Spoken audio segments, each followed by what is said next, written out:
listening and watching Canary Cry Radio. Welcome to the show, everybody. My name's Basil. And this is Gons. Welcome to episode number 150 of Canary Cry Radio. And we have with us our guest that keeps coming back on the show. He was on episode 52, 76, 87, 100, 127, 142. He's back for 150. Josh Peck. What's up, buddy?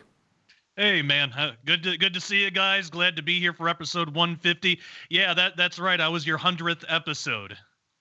That's right. You were in the 100 club, which means you're a VIP here. Josh, this is fun. We're doing a live stream, and I have not seen your beautiful face for so long. Your hair is getting long, brother. Yeah. You're like one of them long hairs. Is that what they call him? Wonder why they call him that. What an odd name for people with long hair. Very cryptic title. Yeah. But this is fun, dude. We're doing the oopsies. Uh-oh. I'm in virtual reality space. There we go. And I don't know, have you seen me virtual reality podcast before? Because it is the most inconvenient way to do it, buddy. Yeah, like I was, talking to you before the show about trying, maybe thinking about getting something set up like this for Daily Renegade, but this whole process has kind of told me maybe we'll not do that.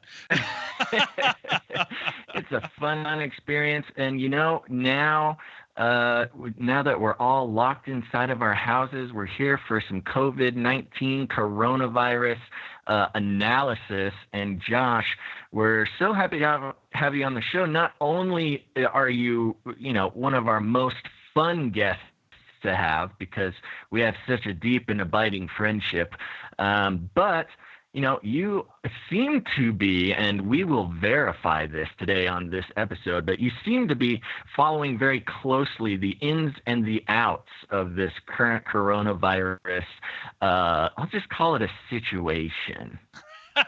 It's a good word for it. Yeah, it's almost impossible not to. I mean, it's all over the place. Everybody's talking about it, but for me, the most important thing is learning what people's biases are around it, because you listen to one person, you're going to get it from one angle, and most people, they're not honest about their bias. So like me, right. I'm totally biased. I am absolutely biased. I'm a Christian. I'm a conservative.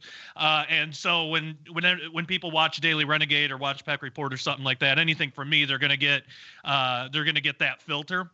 But I'll tell my audience that's what my filter is, and I know you guys do that too. You're both Christians, and so I try to watch a variety of different mainstream and independent sources around this whole thing. So there's a lot of different angles to look at it, and even in our own kind of fringe Christian circle, man, you get everything from one extreme of, oh, it's no big deal, it's nothing to worry about, to the other extreme of, this is the apocalypse and this is like one of the trumpets or something. You get these two extremes, and I think somewhere in the middle, so somewhere in that gray area is where the truth about this whole thing really is.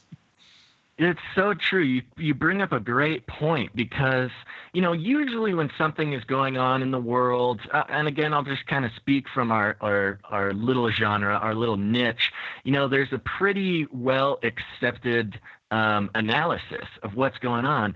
But when it comes to this current, medical crisis that we're all experiencing, the amount of theories and conspiracy theories, the amount of conflicting scientific messages coming from those channels, and I mean channels like, the not YouTube channels, but just the sources of information.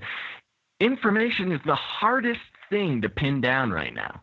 Oh yeah, everything has become politicized, and that's the biggest problem with it. Is everybody has a slant, everybody has something that they're trying to achieve in their messaging. So everything has become politicized. It's either the orange man bad stuff, which that's like 95% of it, and then within the 5% that's a little bit more fair, you either get the diehards, which you can't really trust them either, because no matter what Trump does, they're gonna absolutely love it and make excuses for everything. But the truth is, he's a human being. He's a man. He's not perfect.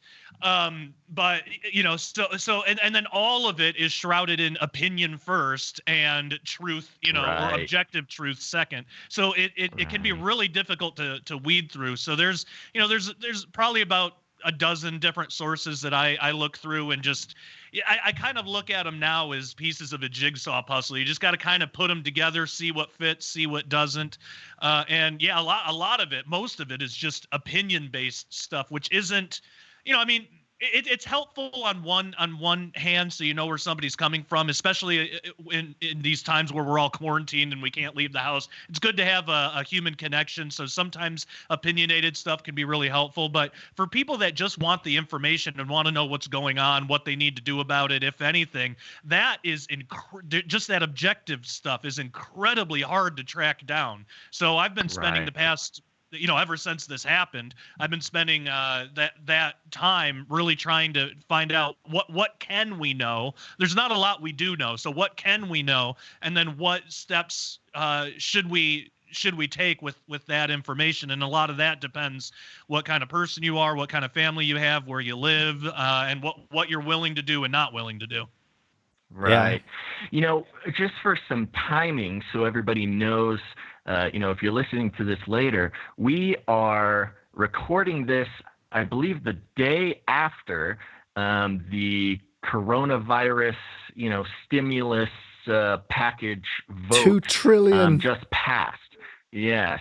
So trillions of dollars. And, I personally have not gotten a chance to go through the whole thing and fully understand it. Of course, there's a lot of information coming out from different sources about all sorts of nasty stuff that was snuck in. And of course, printing money without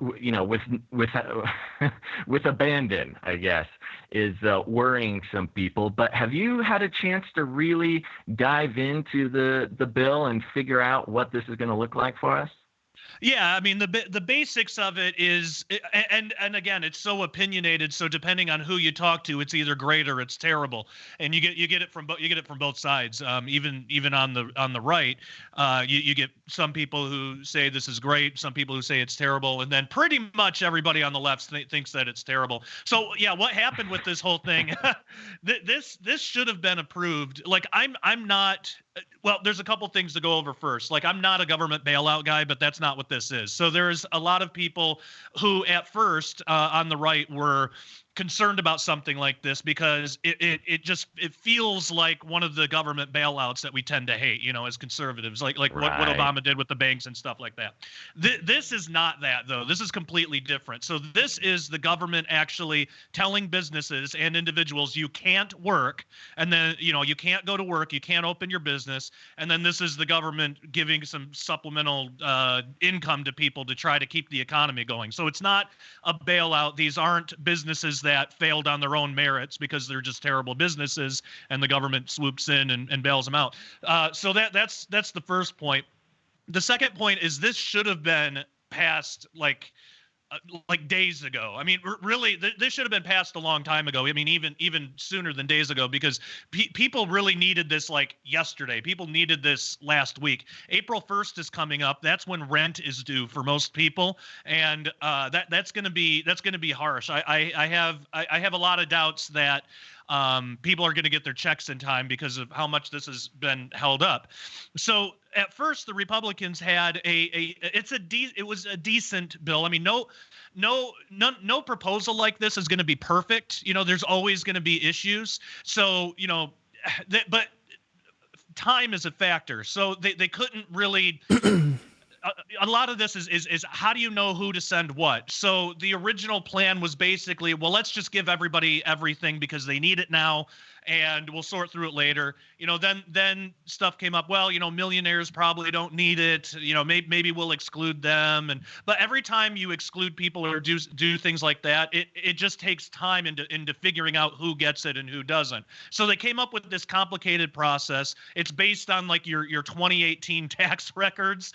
And So for most people, I think it's if you make, I don't have the information pulled up in front of me, but it's something like if you made under 70,000 or it might be 90,000. I think it's 70 though. If you made under 70,000 in 2018, then you're going to be getting, I believe it's $1,200 per individual, $2,400 per married couple, and then $500 for each kid you have up to 3 or 4 kids. And there's good, it's better than nothing, it's better than nothing. But the problem is that's going to be great for some people because they really need it. But there's other people who live in like New York City. 1,200 isn't going to make a dent, or people who live in California, that's not going to make a dent for their rent. I mean, I don't even know if you can get a 1-bedroom apartment for that in California. But again, it's more about, well, how would they have improved, besides just giving everybody more money? Because there's an issue here too. If they send out too much money, that could really, it might kind of get us through in the short term, but it could really tank us later. I mean, that because it gets to the point where you're basically devaluing your own currency if you're having to get to the point where you're just printing money like Venezuela did. I don't think that it would get that bad for us, but it could if this was handled differently. So they originally had something like that, but then the Democrats, Oh boy. yeah, and specifically Pelosi and Schumer got involved, and they said no. They shot it down. No, we don't like this. Don't like anything about it. We're going to write our own thing. They wrote like a what is it? 1,400 page, like 1,400 page proposal, and it had all of this leftist Green New Deal funding in it. Like they wanted to reduce plane emission, just all this stuff that had nothing to do with coronavirus. It was basically like. It was just a leftist wish list is all it was. And they had to have known that wasn't going to pass. Like they had to have known they're just wasting time. But I think what they proved in that whole fiasco, they proved, we already knew this, but they proved to a lot of centrists, independents, and even a lot of Democrats that the establishment Democrats like Schumer and Pelosi and others, they care more about their own success or their own goals than they do the American people, obviously. Because if they really cared about the American people, they would have just said, all right, let's pass this. It's good for the American people. They need the money. Let's do this now, and then next month or in a couple months, maybe we will have more time to negotiate something else, because this might not be the only stimulus package that gets sent out. We'll probably need another one if things keep going the way that it's going. So they shot it down. They wrote their own thing, which obviously was garbage. That got shut down because it would have been impossible to implement. I mean, there was so much in there. It would have been impossible to implement all that. So the Democrats did that to hold up the process, knowing that it was going to get shot down, because they're more interested in smearing Trump than they are actually making sure their constituents are okay. So the smear didn't work. All it did, like mostly everything they do, it backfired. It made the Democrats look like children, and that's kind of been the case, especially this past year. So then the Republicans caved on a couple of minor things, but another part of this too was the Republicans, they gave up their vacation time, and the Democrats didn't. They gave up their vacation time for this to get this going. And you're talking about the Senate going on recess, right? Right. And then the other part of it too is they would be in negotiations, behind closed doors. They would be in negotiations. The Democrats would agree to something, and then the Republicans would go public. There would be a vote, and then the Democrats would just not vote in favor of this stuff. So they were playing all these just ridiculous, childish games while people are literally dying. Like, people are literally dying. And who knows? I mean, getting a check like even a day earlier could save a life, depending on the situation, the family, what's going on. So finally, there were a couple of things in this new one that finally got passed. Like, I think the Kennedy Center or something like that, or some opera house or something, is getting some funding. And there's a couple of dumb things like that. That's right. There's all sorts of stuff that made it in there that's just wild. $35 million for an opera house in D.C.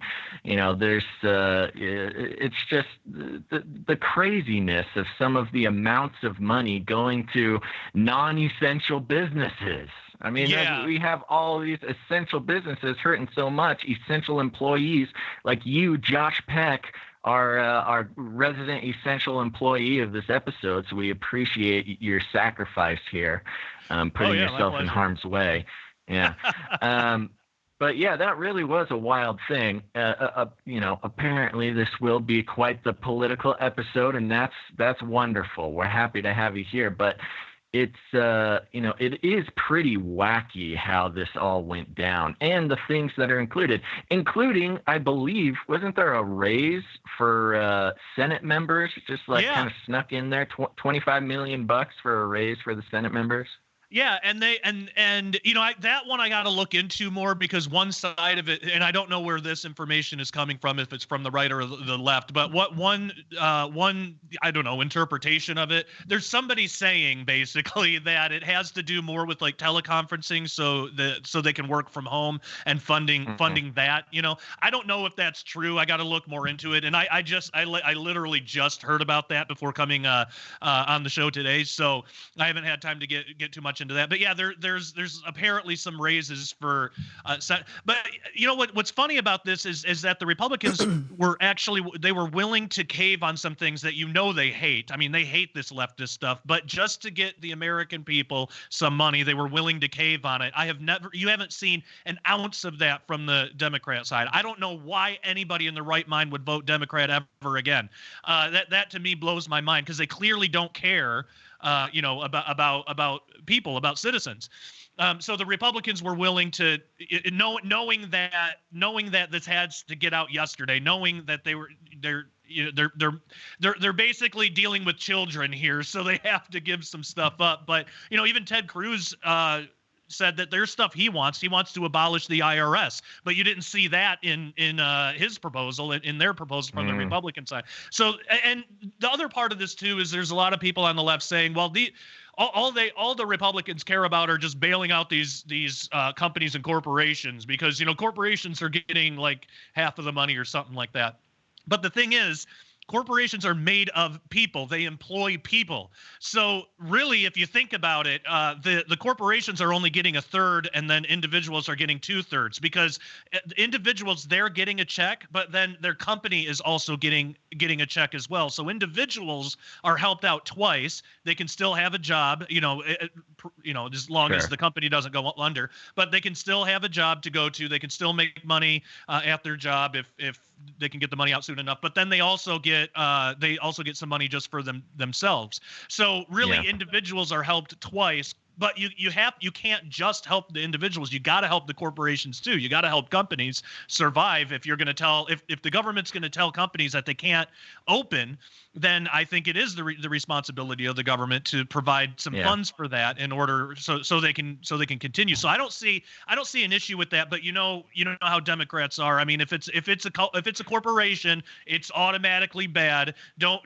Never mind the fact that they employ people. Don't worry about that. It's the corporation entity itself is just automatically wrong and evil and horrible in every way. So you can see if we had a Democrat president right now in power, you can see how this would have been handled. I mean, it would have been just atrocious. AOC went out recently, I think today, actually. She was blasting this proposal because it doesn't involve illegal immigrants. It doesn't give any money to illegal immigrants. Now she said she knew she couldn't word it like that, so she said it's it excludes people with an ITIN number or something like that, which is like a tax thing that illegal immigrants use. It's the tax number, yeah. Yeah, but now, but yeah, so if she was in control, or if any of these establishment, especially the really far left Democrats, were in control, I mean, nobody would get anything. You might get like $5 because they're spreading it around so thinly to all the illegal immigrants. They wouldn't be giving corporations anything. It would just be a big disaster. It would be a mess, and they would be constantly debating it back and forth. And really, ultimately, what it would come down to is what's going to get them more power, what's going to get them more influence, what's going to get them reelected, and what's going to smear the other side. That's the only thing the other side cares about. Sure. Now, But Josh, I do have to bring it up, buddy, because I see it popping up in the chat here while we're live streaming, things like that. I mean, you're coming out with quite the left-right paradigm there. Has something got you on that train a little bit more? I mean, I know you're obviously Christian conservative. I think most of us here would consider ourselves mostly conservative in most areas of politics, but you seem pretty fired up about the left-right paradigm here. Well, that's just what it is. I mean, that's just, and there are people that kind of try to deny that and say that, the country isn't split like that, but it just is. I mean, there are people that literally won't talk to you if you're a Trump supporter or if you're a Republican. Right. To be fair, there's a little bit of this from the other side, but I don't think there's as much. I think people on the right kind of want to debate, and people on the left tend not to. Now, when I say left and right, there's obviously a gray area in there. There's a central kind of independent, and that one, with that, I don't know, demographic, whatever you want to call it, you kind of got to take it on a case by case basis. But for me personally, believe it or not, it would be pretty simple to make me a Democrat. I'm kind of a one issue voter. There's only one issue that I think far outweighs every other issue. And if Republicans started taking the other side on this issue and Democrats took it up, I would be a Democrat, and I would support. Well, I wouldn't actively support the high taxes and stuff like that, but I would take it. That's the pro-life one.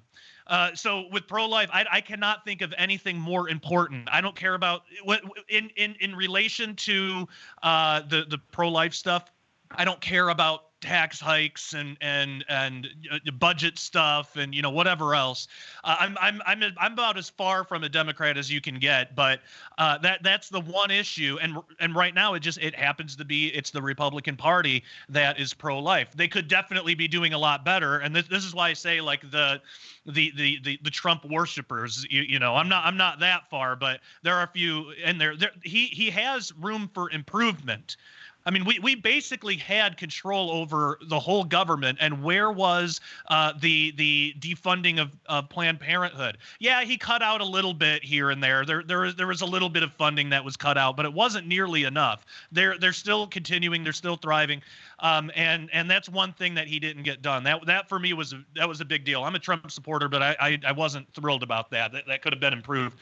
But really, that issue for me. And there are those that would disagree with me, but that issue for me is more important than any other issue because it's literally the lives of the most innocent people among us. I mean, it's the human rights issue of our day, and Democrats are in full force mostly. I guess there are a few pro-life Democrats. So I wouldn't split right and left just based on that one issue. I'm just saying, for me personally, that's Right. what did it to me. That's what started making me kind of look at this left and right paradigm. And I don't think that it was even that I was ignorant of it before. I just don't think it was that starkly contrasted, a few years ago before Trump. I don't think it was as starkly contrasted as it is now, because if you think about just the general characteristics of conservatives versus liberals, conservatives don't really make that much of a fuss, and not in the way that like leftist liberal types kind of do. So when we had Obama in office, yeah, you had some people on the right kind of complaining about it, but they weren't making a big fuss. Now that Trump is in office, I mean, there is a fuss coming from the left. And I think it kind of forced the rest of the country to realize, oh, there is actually a huge divide here. We live in a country that we don't have shared ideals anymore, the way that, this country was found on. We don't have those shared ideals anymore. And in some ways, it's kind of frightening because that could be the beginning of the downfall of the entire country. I mean, if you don't have shared ideals, what do you have? I mean, we're basically two countries at this point, and neither one can agree with one another, but even more, each one thinks the other side is absolute evil. And I don't know how a country survives something like that without something drastic changing that. So I don't know what's in it for the future. But right now, I think a lot of people are seeing it more from this lens of the right-left paradigm. And I wish we weren't. I Yeah. would much rather it be just we look at everybody just on an individual basis, and there's a diversity of thought. But I don't think we live in that country anymore. I think people fall into broadly the right or the left. Yeah, well, whether or not you stand within the left-right paradigm, I think the point that I take away from what you're saying, and I think is very important, is that the left-right paradigm is real in that it's affecting everything. A lot of us like to try to stand outside of the left-right paradigm, thinking of two different sides of the same coin, two different wings of the same beast. But the reality is that operationally, pragmatically, there is a very distinct left-right paradigm that does operate, and it's easy to stand outside of it, sort of philosophically, theologically, things like that for us. But you're right. I mean, when it comes to the pragmatic actions being taken and the forces, sort of pushing back on each other, it really is the left-right paradigm. So I think. Yeah. For myself and those listening, I think if we frame it in that sort of idea, then we'll be able to. I mean, it's just reality. It's just what's happening. Yeah. And for people watching, I mean, this has nothing to do with religion or Christianity. This is just purely on a physical, just kind of how you move around in the physical world, what you kind of think about things, and operationally, like you said, I mean, that's just how the country is divided. And really what it all comes down to is, do you want to preserve how the country was founded, or do you want to change it? I mean, that's really all it is, fundamentally. And a lot of this too, which is really interesting. A lot of this is just based on personality types. So there's a lot about your personality that kind of, I don't know if determine is the right word, but maybe maybe you'll have greater chances of being on one side or the other, and just how you think. And so I think that personality type thing came about first, and then our politics just kind of surrounded that. I don't think the politics came first.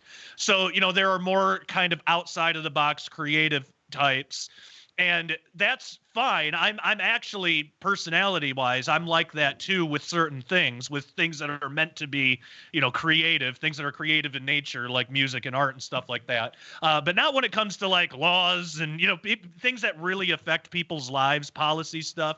But you have the outside of the box people who really push it, and then you have more the inside the box conservatives who want to kind of keep things the way they are. The problem is what happened, and I think this is why we have this split now, is I think these two types of people used to just kind of accept each other, maybe not always agree, certainly not, but just kind of knew they were there, and it wasn't a big deal. But what's happened is, to be outside of the box means anti inside the box, and to be inside the box means anti outside the box. When people switched, and it happened during, it happened 4 years ago during the whole Trump election thing. When people made that switch, they made the switch from this is, who I am, this is how I think, to that's how he thinks, or that's how they think, and they're wrong. They're different, they're wrong, they're evil. Once we started looking at it from, the perspective of the outside, of the others, once we started looking at that, I think that's really when that split happened. And I think just the way the whole Trump election was handled, and I will absolutely lay the blame on the left for this, because I saw the right's reaction to it, but I didn't see the right initiating any of it. And some people on the left would blame Trump for it with his rhetoric, but he's just one guy. I'm talking about just actual establishment stuff. He's just one guy, and that's just how he is. But that's when I really saw that split kind of happen. And I think if we could get back to a place where, and again, it doesn't mean that we agree, and it doesn't even mean that we necessarily like, but if we just accept that there are other people who are different, and if we focus on, all right, when I have a conversation with somebody, I don't want to be proven right. I want to change that person's mind. Get back to like reason, logic, that kind of stuff. But right now, with the way it is, people are trying to prove themselves right. And you do get that on both sides, by the way. That's not a right-left split. That's a human thing.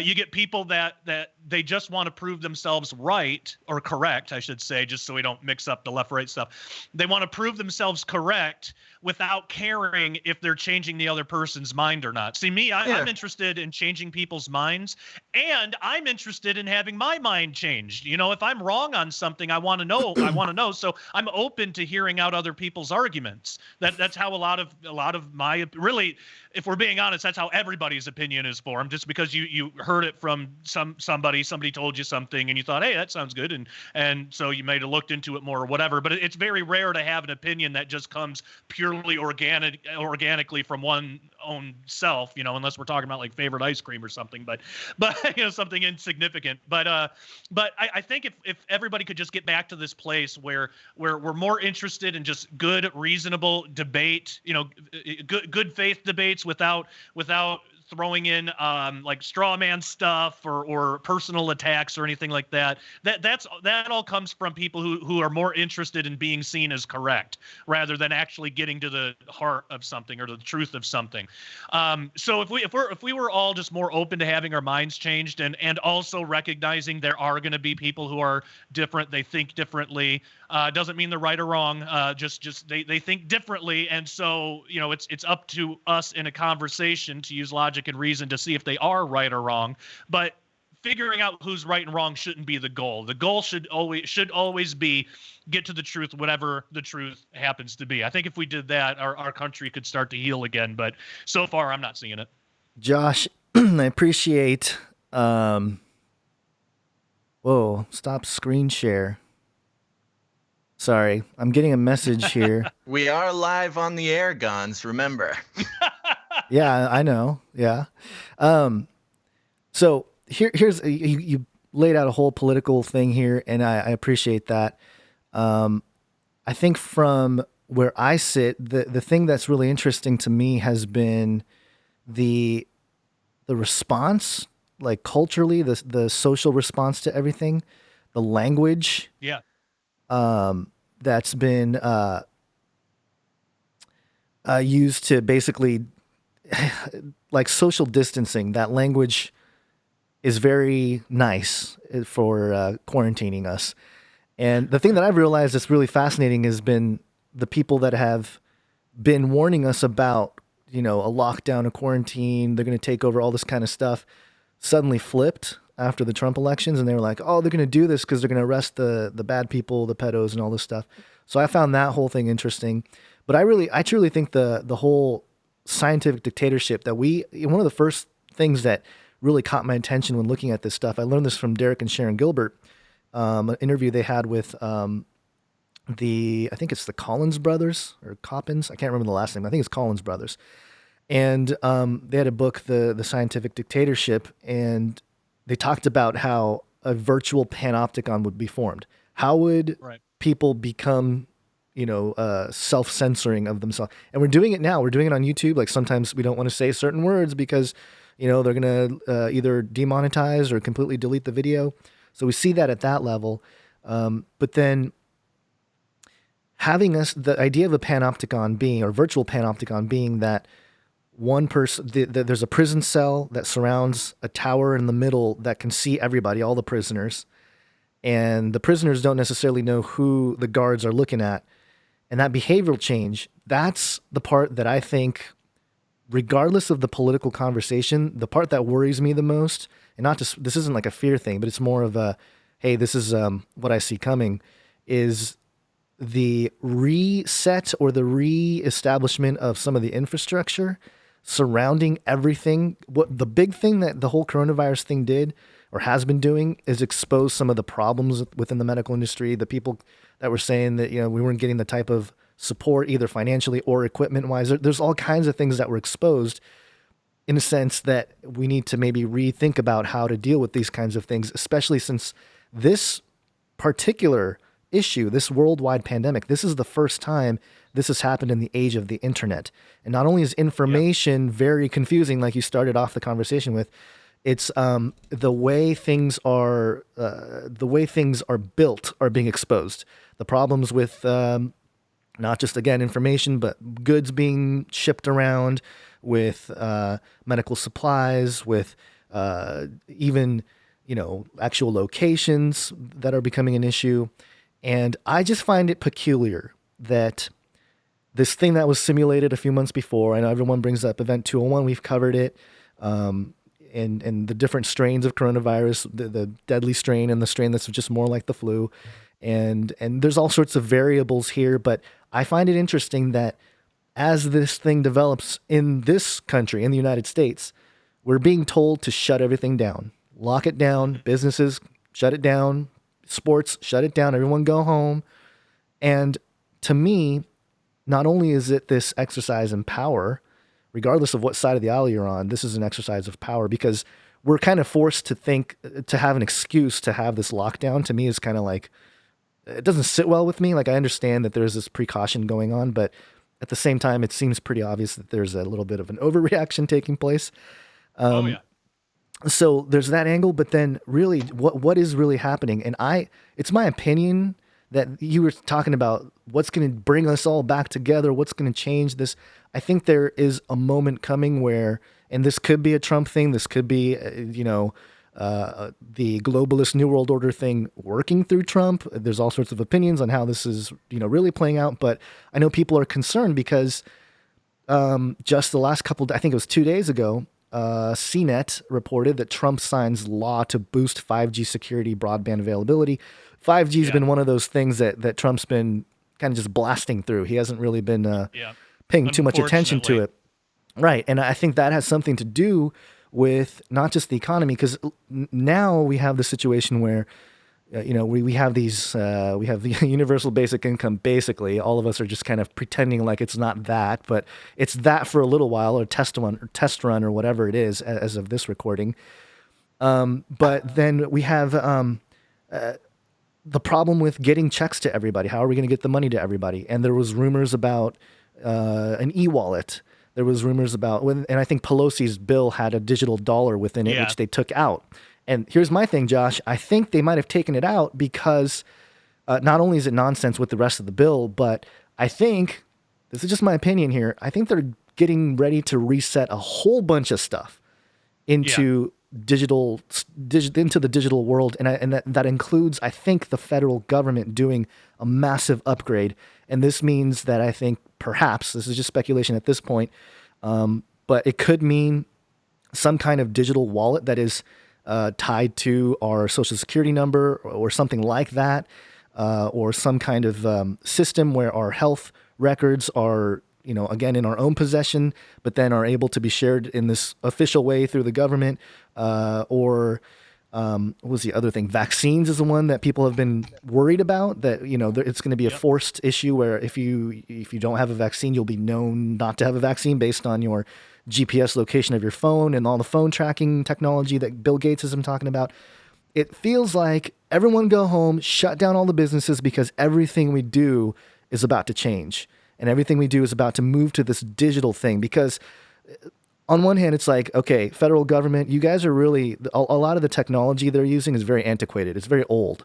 And there's a part of, I think, the conversation where it's like, you know what? Yeah, they should upgrade. Like, we really shouldn't, like in California, the DMV system, that thing should be upgraded. Like, why can't I prove that I'm a real guy with my license, through some kind of digital means instead of just having a card? Those types of things could change radically as we move forward here. And that could be a place where it's both, again, it's like a double-edged sword. It's both good and bad, but at the same time, at the beginning, it might be something good and it might bring people together again because, hey, we realize it won't be a Trump thing. It won't be one of those things. It's like, oh, we're just helping America get back to work. But we have this new system now where we're taking away a lot of middlemen with the federal government. We get to work with them directly. And some of the rumors I've heard is that it's going to empower local governments to become that in between with the federal government, so that we can directly, as local citizens of our own city and town, we can interact a lot more with our local governments in that way. I mean, positive in that sense if you're decentralizing the government in that way, but you're doing it with this technology and this infrastructure of like 5G and, digital wallets and all kind of tracking stuff. So it's like this give and take. But I think that's been the more fascinating side of looking at the whole virus issue is the social changes and the infrastructure, people talking about the fourth industrial revolution, all those issues that point to, and the only thing that really feels like there's any reference, there's lots of references that not direct references, but just things that seem to suggest that type of world in eschatology, and that's Revelation 13, the mark of the beast.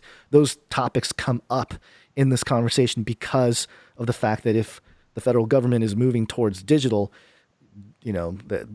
what kind of capabilities are they going to have openly now that they didn't have before, because so much has been exposed. So anyway, now I'm going on a ramble, and I'll let you speak, Josh. Yeah, but people love your ramble.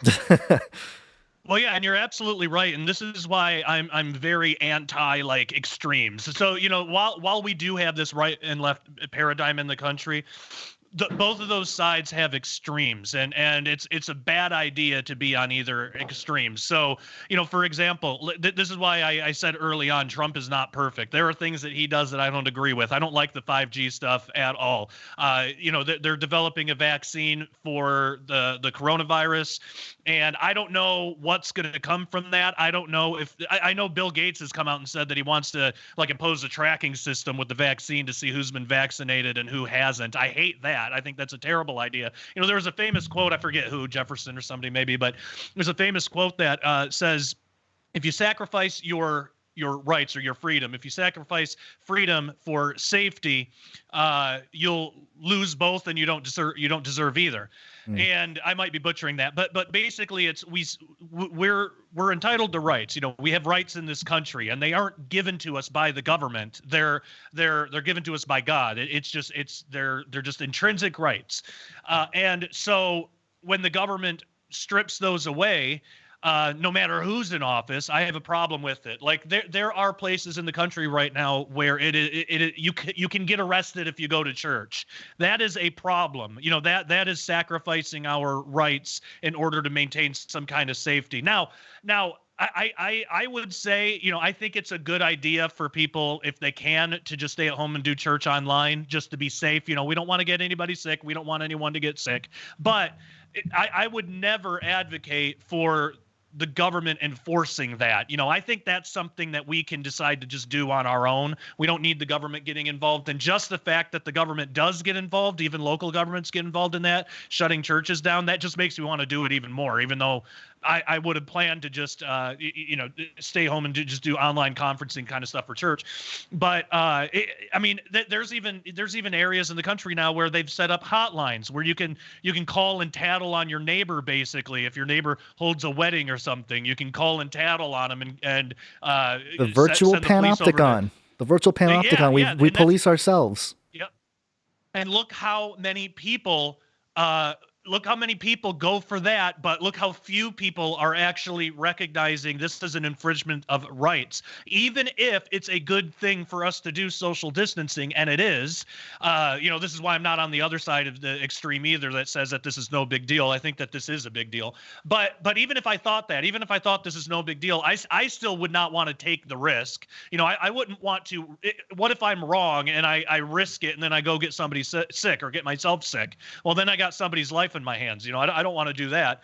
But either way, this shows how easy it is for people. And it makes me wonder, it really makes me wonder if some of this was planned. I mean, at least on the spiritual side, spiritually, the powers of darkness and all that stuff, Ephesians 6, I wonder how much of this was planned to test us and to see how many rights, how quickly we would give up just for a little bit of safety.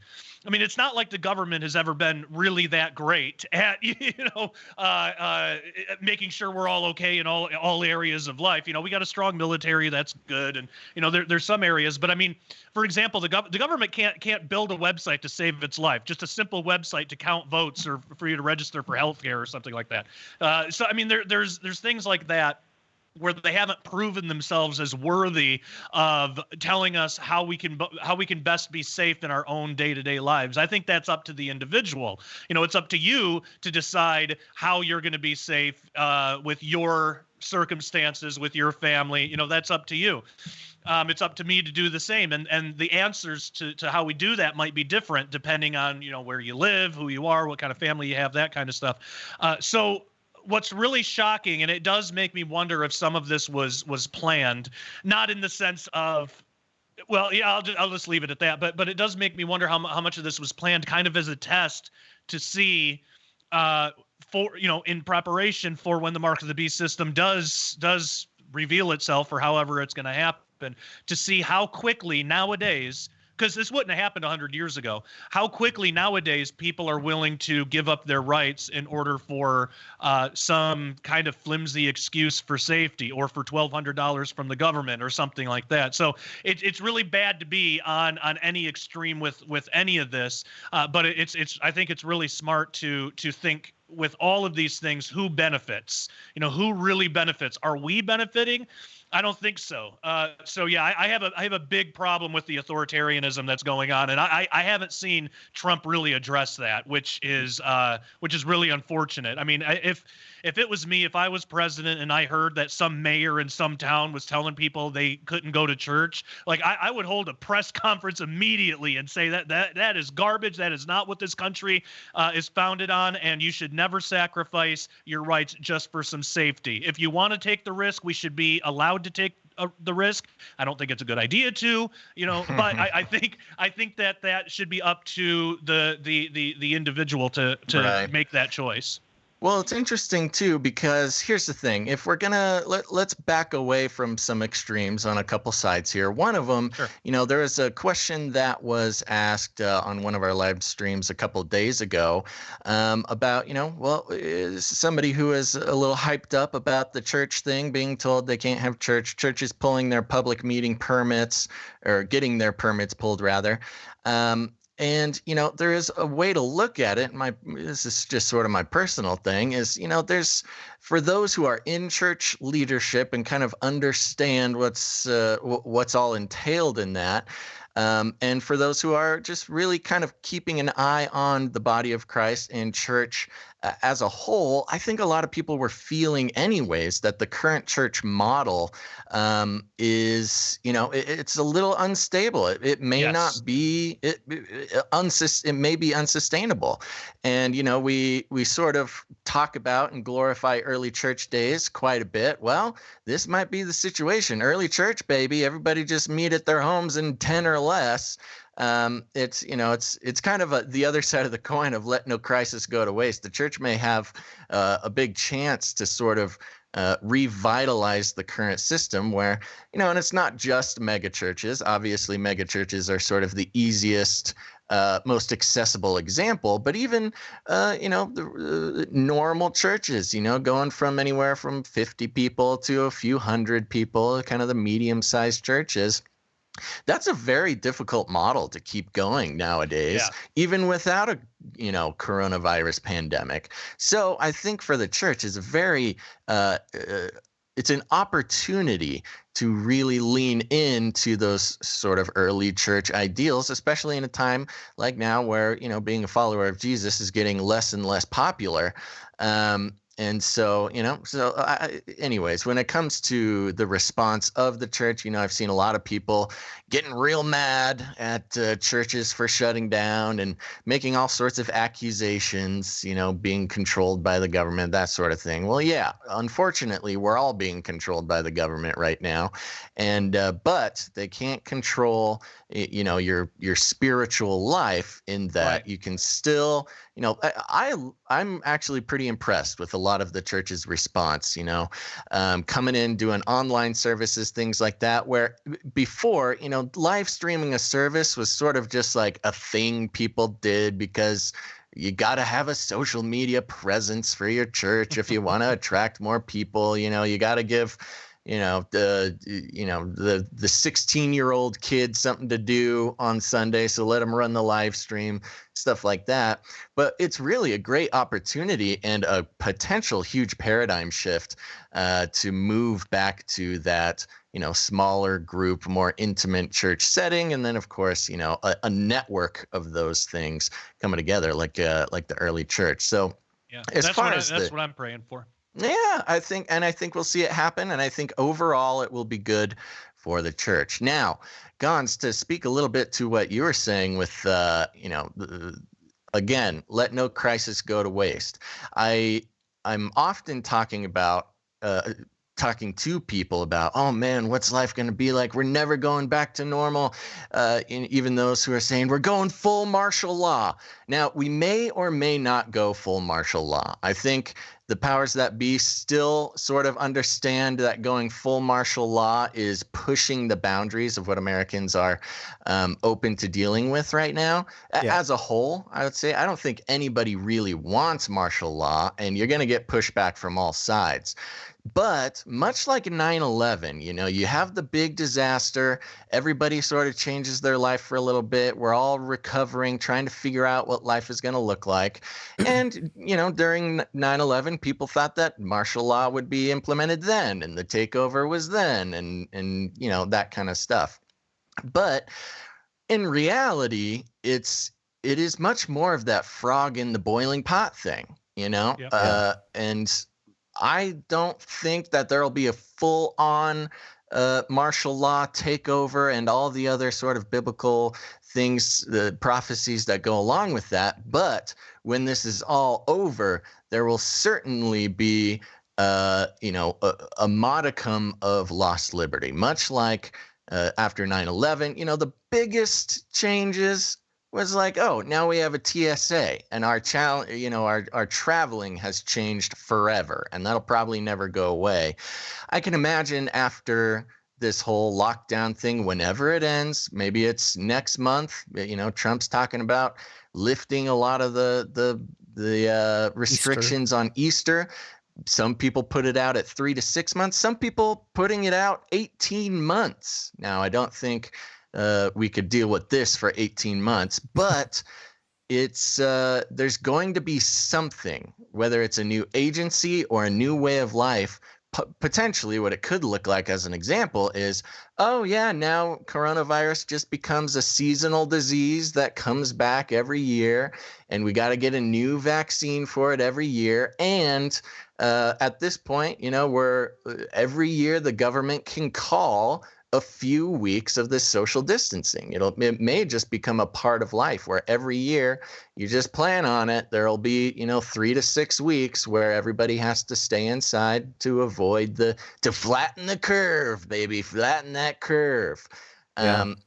And so when we're talking about long term, I think it's a much more balanced, and I think it's much more realistic to say that this will be used to take away what some people might consider smaller freedoms, but it will train us to obey the government whenever they tell us to stay inside. Yeah. Yeah, that's a big part of it too. And I think that's why, some people got really upset about it, because, it not only is it kind of like the government teaching Christians how to fall in line, but it's also Christians, in a sense, teaching the government, here is how you can get us.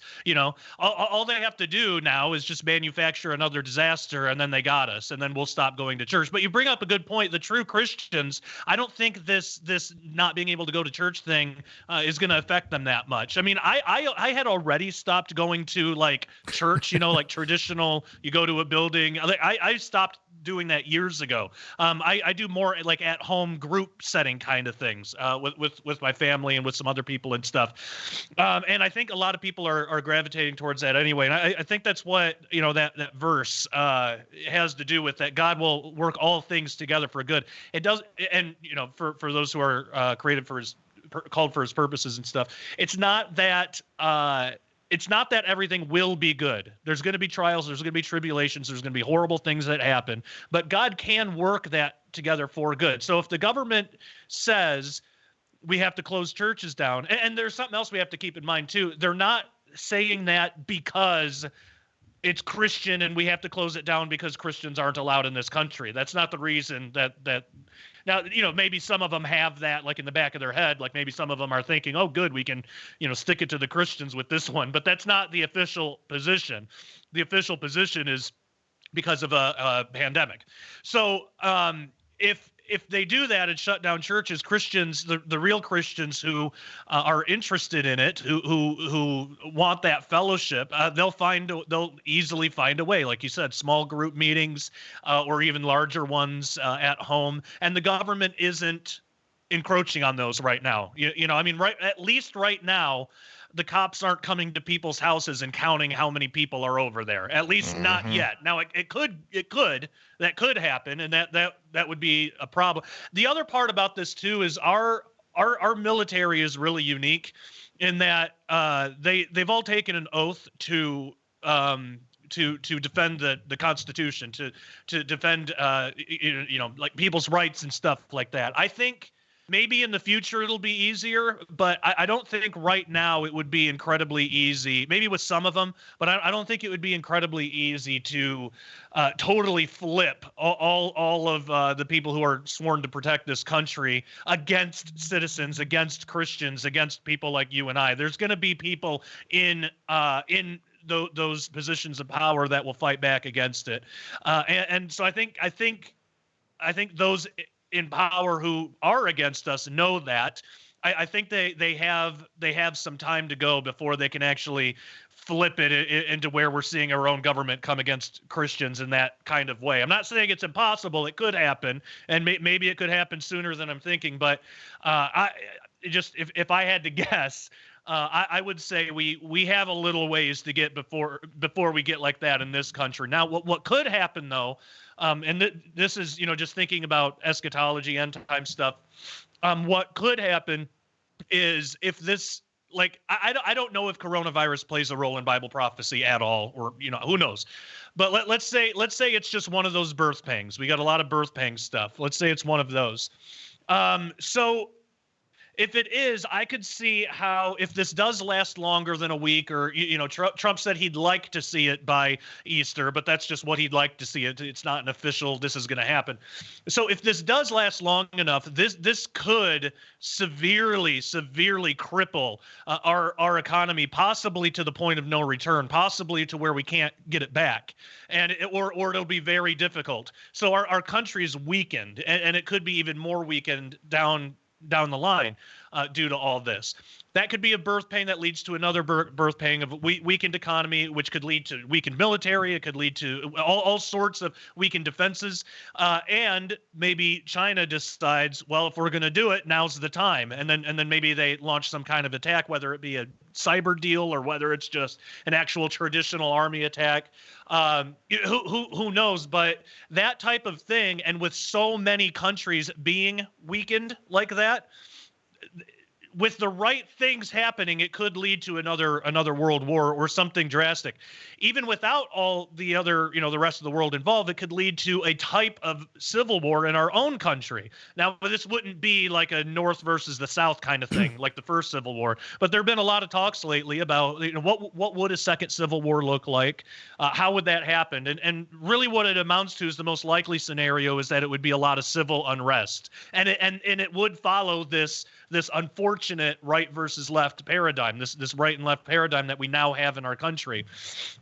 Which, by the way, I want to make clear, I don't like that paradigm. I just recognize it for what it is. So I'm not saying I'm in support of it.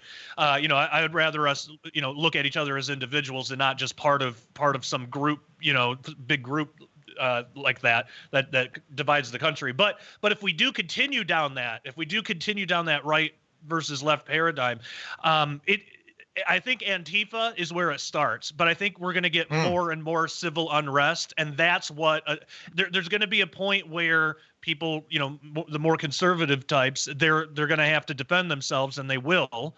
It's kind of an online joke. We're the ones with all the guns. But again, this wouldn't be a traditional North versus South war. It would be a lot of pockets of civil unrest where you get the Antifa types, and it wouldn't only be Antifa, it'd be other things would spring up, but you get them firebombing places that they don't agree with, and you're going to get conservatives defending themselves in response. That could eventually lead into just a full-blown civil war if it's left, and in that case it's already started. And if that, I don't know what the future holds. I'm just talking worst case scenario, but the way things have been going, especially with the added pressure of the coronavirus, everybody having to stay at home, the added pressure of government authoritarianism, the added pressure of talks of a UBI. You guys brought up the UBI thing. This will be used as evidence towards towards the UBI working. Democrats in the future will point back to today and say, well, we gave people money then and it worked great. Look how much better we are now. Look how much better off we are now. That's if we get through this thing, and I believe we will.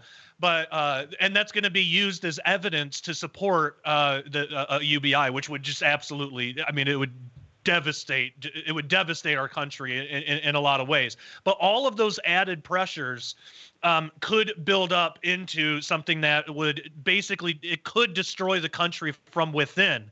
A lot of people ask the question, where is America in Bible prophecy? There's a possibility that it's not, because of something that's starting now, because of this type of thing reaching its worst case scenario, and we basically implode in on ourselves. Countries that don't share ideals anymore, they don't have a common ideal anymore, those countries don't last very long. That when you look at like ancient cultures, all that stuff, fallen empires and stuff, when it started to fall was when they lost their shared ideals. And we've definitely lost that in this country. We have two different sets of ideals now. And it does follow the right-left paradigm. So I could see, and this is why we need Christians to really pray about this, because none of us should want this. I don't want that to happen. Nobody should want that to happen. I want to see our country go back to normal and then thrive. And I want to see people learn to get along and learn to, have open and honest debates and learn to have some kind of value that we can all share in together. We just don't really have that right now. But that's why Christians, we need to set the example. So we need to be praying. We need to be going and making disciples. We need to be sharing the gospel, spreading the gospel in love, not worried about getting into arguments about who's right and who's wrong, but sharing the gospel. We absolutely got to put the gospel above politics. There's nothing wrong with talking about politics, but we have to understand that is not the most important thing. Not even close. There's a whole spiritual reality around this whole thing that's way more important, and it's way more important to spread the gospel than it is to win a political debate. So we have to set the example. We got to be out there praying with people. Now is a great opportunity. If you look at the reason that if you look at all the other plagues, like Spanish flu or even before that, what really set Christians apart were they were the ones that were willing to go in and help care for people when others wouldn't, because everybody was afraid of getting the disease. And this is every plague in the last 2,000 years has been like this. Christians would go in, and it is an amazing witnessing opportunity. So we have this opportunity to make disciples of all nations. We can go in, we can help people who need it. We can go in and offer assistance, even in your local communities. That's the best place to start. Just go door to door and make sure everybody has everything they need, and then you can just start talking about Jesus. And we have a great opportunity to do that, and I believe Christians will do that. People need that sense of hope right now. They're more open to it now than they have been since probably 9/11. So it's a really good opportunity for us. We can make a lot of Christians out of this, and then all of the rest of the politics stuff that will work itself out. Just by nature, the more Christians you make, the more conservatives you're going to make anyway. But that should never be the goal. That just setting politics aside, spreading the gospel, getting more Christians out there, and showing love and compassion to them right now when they are literally living in fear and solitude. Now is our time. Now's the time for us to get out there and share the love. Amen, for sure. While you were chatting there, I pulled up Matthew 18:20. this, famous passage for where 2 or 3 are gathered together in my name, there am I in the midst of them. And it's interesting because in the situation we're in now, what we're doing, just kind of being together online here, talking about these issues and ultimately sharing Christ, this is practically church. And I know it's church for a lot of people, in the chats and people that have tuned in. This is kind of their church. So I think we have to keep that in mind, that this is an opportunity for us to, the joke that we made when we first started doing these live streams a couple weeks ago was that we have a captive audience, literally, right? We have everybody staying at home. They got nothing else to do, unless if they're working, they're working. But they're in that situation. So I think that's interesting. But also, you were talking about some of the concerns, the power grab and all this. Let's see. I have a headline here. One world government needed to cope with COVID-19, says former British Prime Minister. This was published on March 26th. And says Gordon Brown, who was both Prime Minister and leader of Britain's left-wing Labour Party from 2007 until 2010, told British media that the world government he proposed would address the medical and financial crisis caused by COVID-19. It would direct efforts to find a vaccine for the virus, organize its production and purchase, and stop profiteers. And it got me thinking, like, this whole bailout thing, and you mentioned, the corporations, how we need to bail out the corporations because it's people working and stuff like that, or at least earlier on in the conversation. And it's the government shutting down the corporation, so it's their responsibility to take care of them. If a corporation fails because they're just a bad corporation and they don't thrive in the free market, then I am not at all up for government intervention in that. I think those corporations should just fall and die, and something else should replace it. But yeah. But a lot of these corporations also they can't withstand a couple months. They have a lot of money. I know, I think it's exposing. Go ahead. Sorry. A lot of the corporation's money is in assets too, so that's the other thing. It's not like I think some people kind of have this weird view of how all this works, where it's just the president of the company sitting in his tower with all this money around him. That's not how it is. Yeah. A lot of it's in assets and things like other buildings and stuff that you still have to pay property rent on and taxes on and stuff like that. So I mean, if it's there was no real way to know this was going to happen. And I'm not even blaming the government for shutting things down. I think, that's probably a good idea to make sure it doesn't spread, because like I briefly mentioned before, even young people are getting this disease. It's not just old people, people who are dying from it. It's a horrific death. It's really bad. But if it's the government, if the government is the one that's shutting these things down and not giving the corporations or the people in charge of the corporations the choice, then I think it is the government's responsibility to supplement that and take care, do something about it at least. But yeah, I mean, good management, you should be able to, I guess you should be able to probably stay afloat for a couple of months. I know with Daily Renegade, like Daily Renegades, we've been doing this a year, but if the government just shut us down today and said, you can't make any videos anymore, we'd be done. I don't have save, and it's not poor management. It's just most like everything that comes from Daily Renegade goes back into Daily Renegade, and that's like how a lot of companies work. So very few of it, very little of it is actual just pure profit for the president or whatever. And a lot of it gets filtered back into the company. So if the government said, like, for Daily Renegade, okay, it's shut down, you can't make any more content, you can't upload anything, we probably would have to close the company down, if the government wasn't like, but we'll give you. Also, the other part of this too is it's not this is your own tax money you're getting back. We're forced to pay these taxes, and we don't have any say in how they get spent. I mean, my tax dollars are used to fund horrific things that I don't agree with, that I'm appalled by, like Planned Parenthood being one of them. We don't get to choose. So part of this is us just getting our own tax money back, and that's supposed to be the reason that we pay taxes anyway. We're supposed to get something of equal value back from the government. We're supposed to be getting something for our tax money, but unfortunately it's for years and years it's been improperly spent. So that's another issue with it too. With the UBI stuff, it wouldn't be just our tax money that we're getting back. It would be somebody else's tax money that they're forced to pay. There's just all sorts of problems with that. But yeah, so I don't really see it as much as like a corporate bailout kind of thing, because it wasn't really ultimately the company's fault that they had to close down. But it was the government's. Josh, I have to push back a little bit here, because you're talking about Daily Renegade, and we're talking about companies like Boeing. You know what I mean? Like, this is a little different.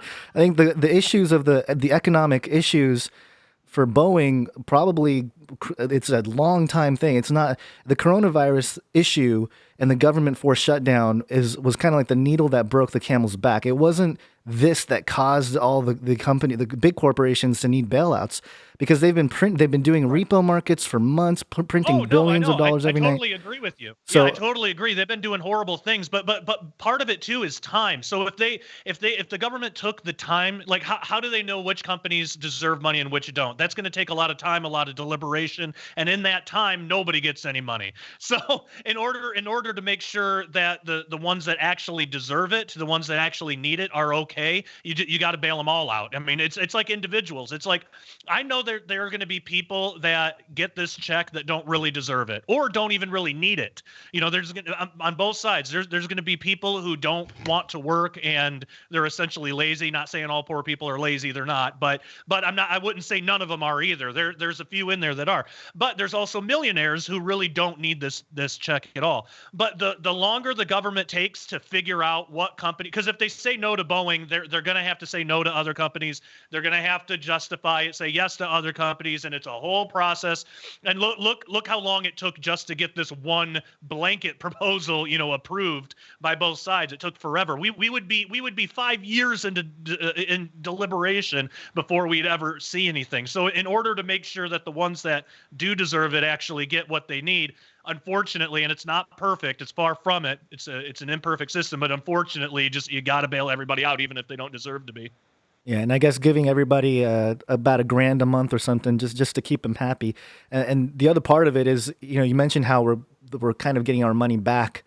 Yeah, kind of, isn't it? Because aren't we basically paying for our people that came before us? And so when we pull this money out, more in taxes. Yeah, we're basically asking our children's generations to pay for it. So. Yep. It's a mess. The whole thing's a mess. The whole thing is a mess. The whole thing's a mess. I definitely agree with that. The whole thing is a disaster. Yeah, and I feel like the whole virus issue has been the thing that really exposes all this stuff, and the problems were there before, good, yeah.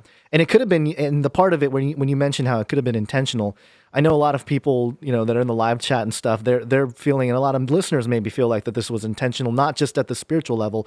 We know everything that happens evil is agendas, coming from that spiritual realm. But in terms of some of the planned things, Event 201 with Bill Gates, and even some of the documents we've covered on past Canary Cry News Talk episodes, most recently, of documents showing how the United States and China were working together. They have a document that they published together through Nature that showed that, hey, we found this anomaly within the coronavirus from this bat. And so they kind of knew about it beforehand, years before. And one of the labs that happens to, that whole thing with being close to Wuhan and blah, blah, blah. But in terms of just the shutdown, the reaction, everybody go inside, shut down the businesses. Again, I keep repeating myself, but it seems like to me that this was planned in the sense that, okay, if we're going to go there, we're going to really shut everything down.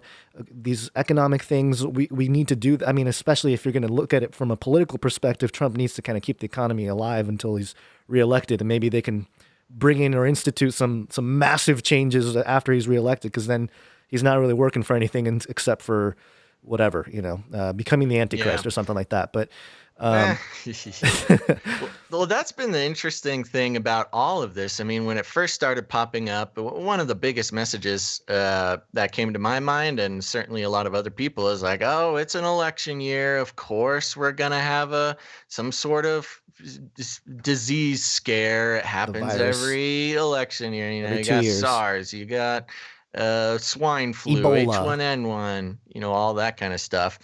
And here we are, an election year. This pops up at the very beginning of the year. And it's very interesting to watch because, of course, the first month and a half or so of the whole thing, Trump is playing it down and getting completely eviscerated in the media. And then just recently, I mean, his approval polls are at like 60% or something, which is as high as they've been.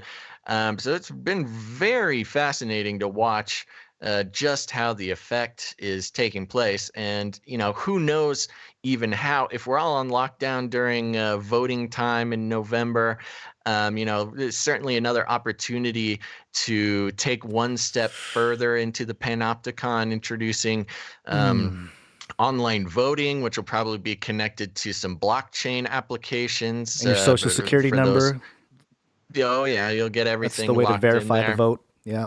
Your vote will be verified on the blockchain and stored forever, and that's always a nice data point for figuring out who you need to target. But I don't know. When it comes to the results of an election this year, I am way more lost and ambiguous about how this is going to go than I even was the first time Trump ran. This is going to be crazy.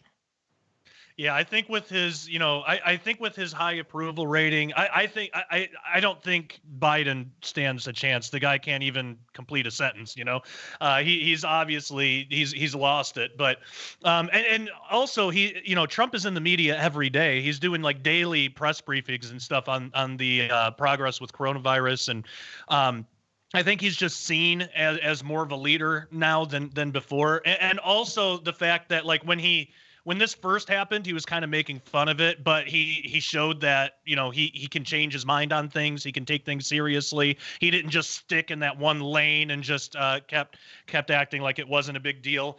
I think a lot of that plays really strong for people, especially right now, independents, because the left is moving so much further left. A lot of the centrist independent types, they say that they don't have a home, they don't have anywhere to go, and many of them have decided that they're going to vote Trump this time around.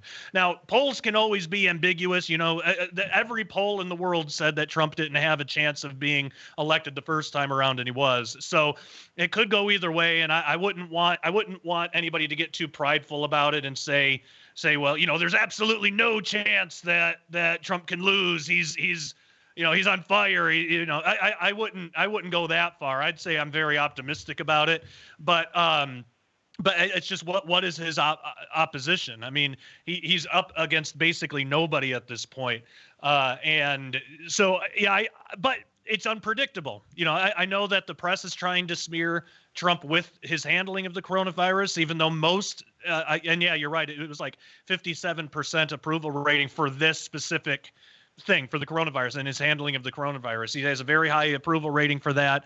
But everything is changing day to day. Like every day it's something new with this, and it could just as easily turn around to disapproval. He could make some bad decisions, or Trump might, or the media might be able to get something over on Trump and actually smear him for some. Who knows? I mean, in one sense, November is coming up fast, but in another sense, with everything changing so much every day, I mean, it may as well be years away. So yeah, you're right. It's impossible to really know.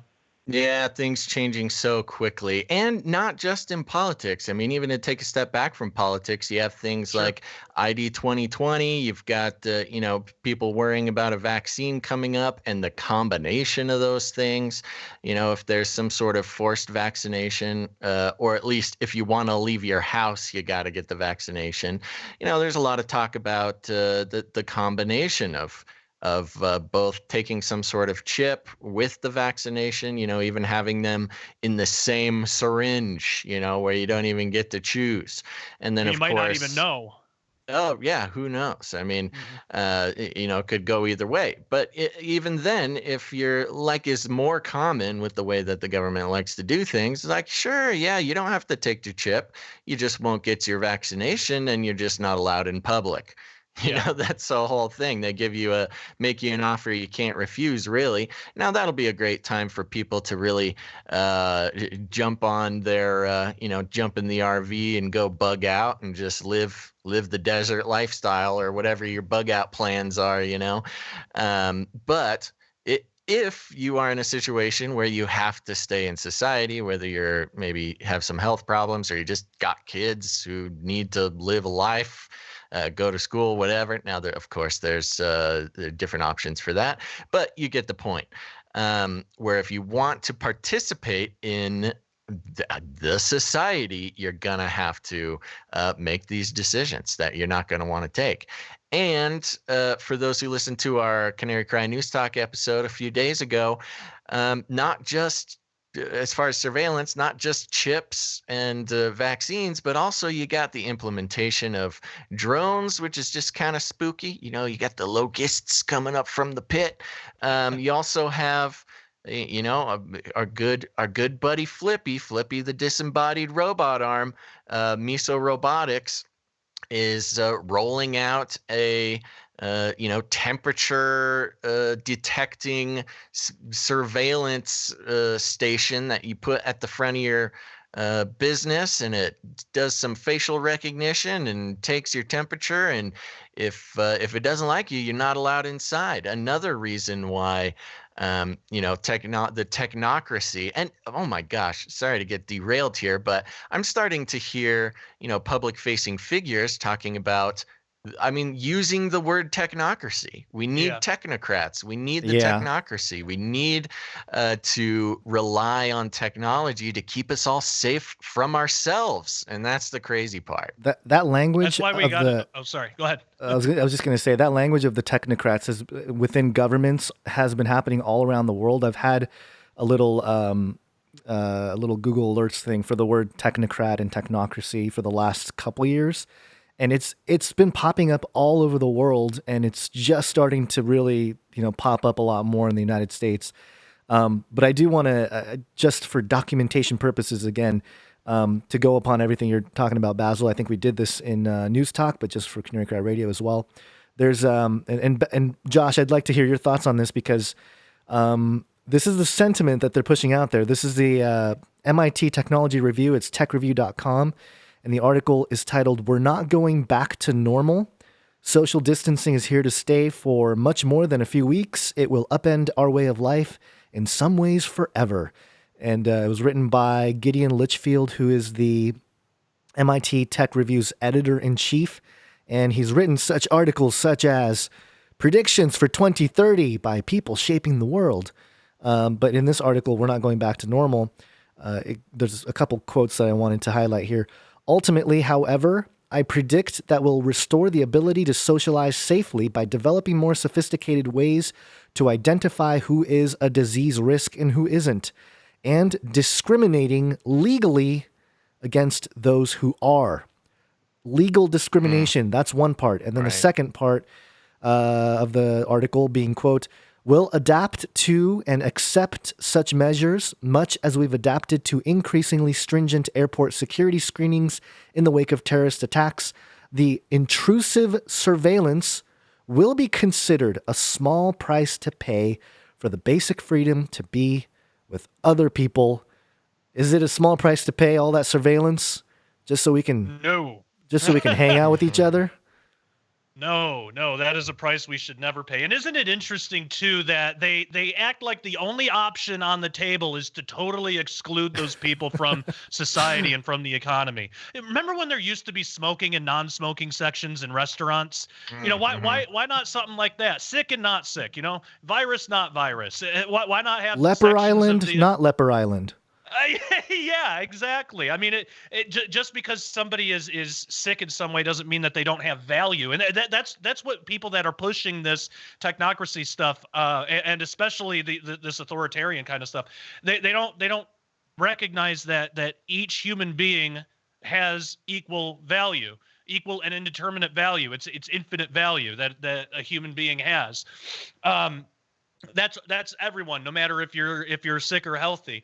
But people pushing that, they don't believe that. They believe that there's more of like a hierarchy, and then those on the bottom have to stay on the bottom and should be excluded from their society so that they're free to live however they want, and they don't have to think about people like us. And it won't just stop at coronavirus. I mean, that type of stuff is going to be implemented for people who don't want to vaccinate, and Christians in general, because they will say, oh, Christians, those are the ones that don't like vaccinations. They can't be in here, which I've never heard a good answer to this. If I choose to not vaccinate, how am I a threat to you if you do vaccinate? I mean, you have the vaccination, you should be fine, right? Isn't that the whole point? I've never heard a good answer for that. But really, what it is, it's an excuse.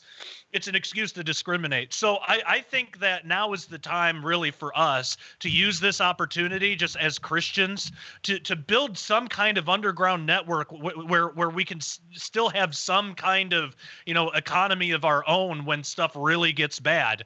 Because we're only going to have each other. No one's going to watch out for us. We're going to have each other. That's it. And we don't want to try and put something like that together in a reactionary way once stuff gets that bad, where we have to kind of live underground, or I don't mean literally, but you know what I mean. We have to be real cautious about where we go and how we how we go and stuff. I think now's the time for us to build that type of infrastructure where we can take care of each other. I mean, what better time is there than now? I mean, we're literally not doing anything else but sitting at home. We're talking to each other more often now than we ever have before, us as Christians, because we have the time and we don't have any other choice.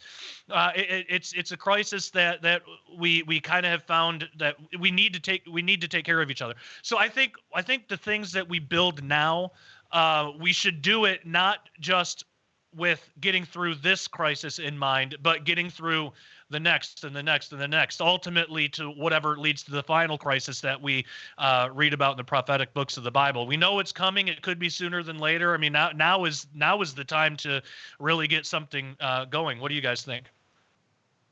Sounds like a party. I mean, that's kind of going back to what I was talking about with the sort of church dynamic changing. There are people working on that. First of all, it's Christians have historically been the ones who respond in times of crisis with, actual physical acts of benefiting human beings. There's the Romans just hated that kind of thing, but you know what? The Christians just kept doing it. But if it's getting together in person, if it's an online community, of course, we have our Canary Cry community, a real URL everybody wants to go check out. If you want to connect with other listeners of the show and people just like you, go to canarycry.community. It's a great place to meet and converse with other people just like you without, having to submit to the bony fingers of the lizard people over at Facebook.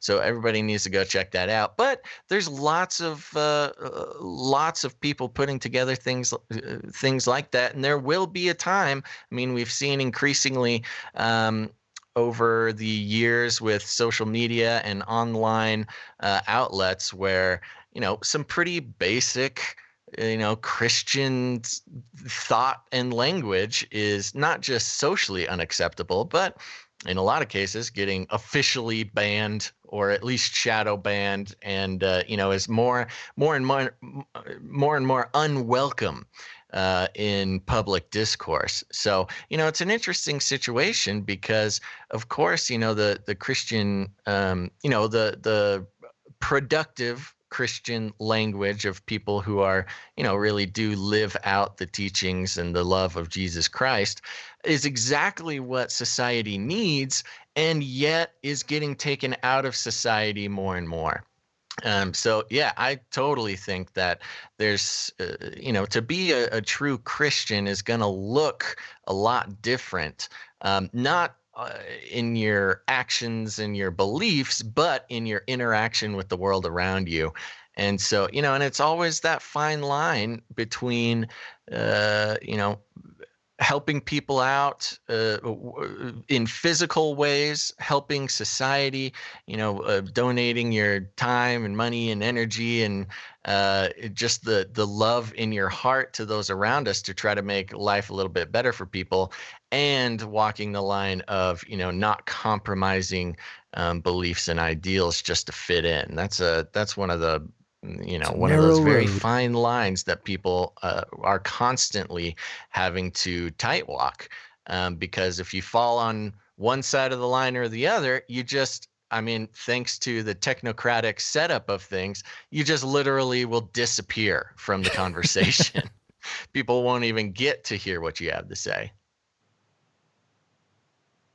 Boom, stumped you all. I was waiting for Gons to say something. It sounded like he was trying to get in there earlier.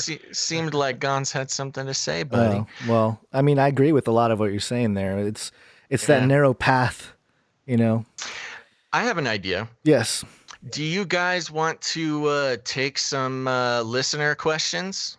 I would love that. We can do that. And by the way, just so this is on record, for anybody in the chat on any of the outlets, there is a conglomerate chat that is being broadcast. So anything you say, just know it's being documented. We all knew that already. I know. I'm just making sure people know. Do I have time to get a refill of some water real quick? Yeah, sure. While you do that, I'll do a couple plugs because there's some cool. Important information that I need to give out. Josh, you take a little break, and we'll see you in a second.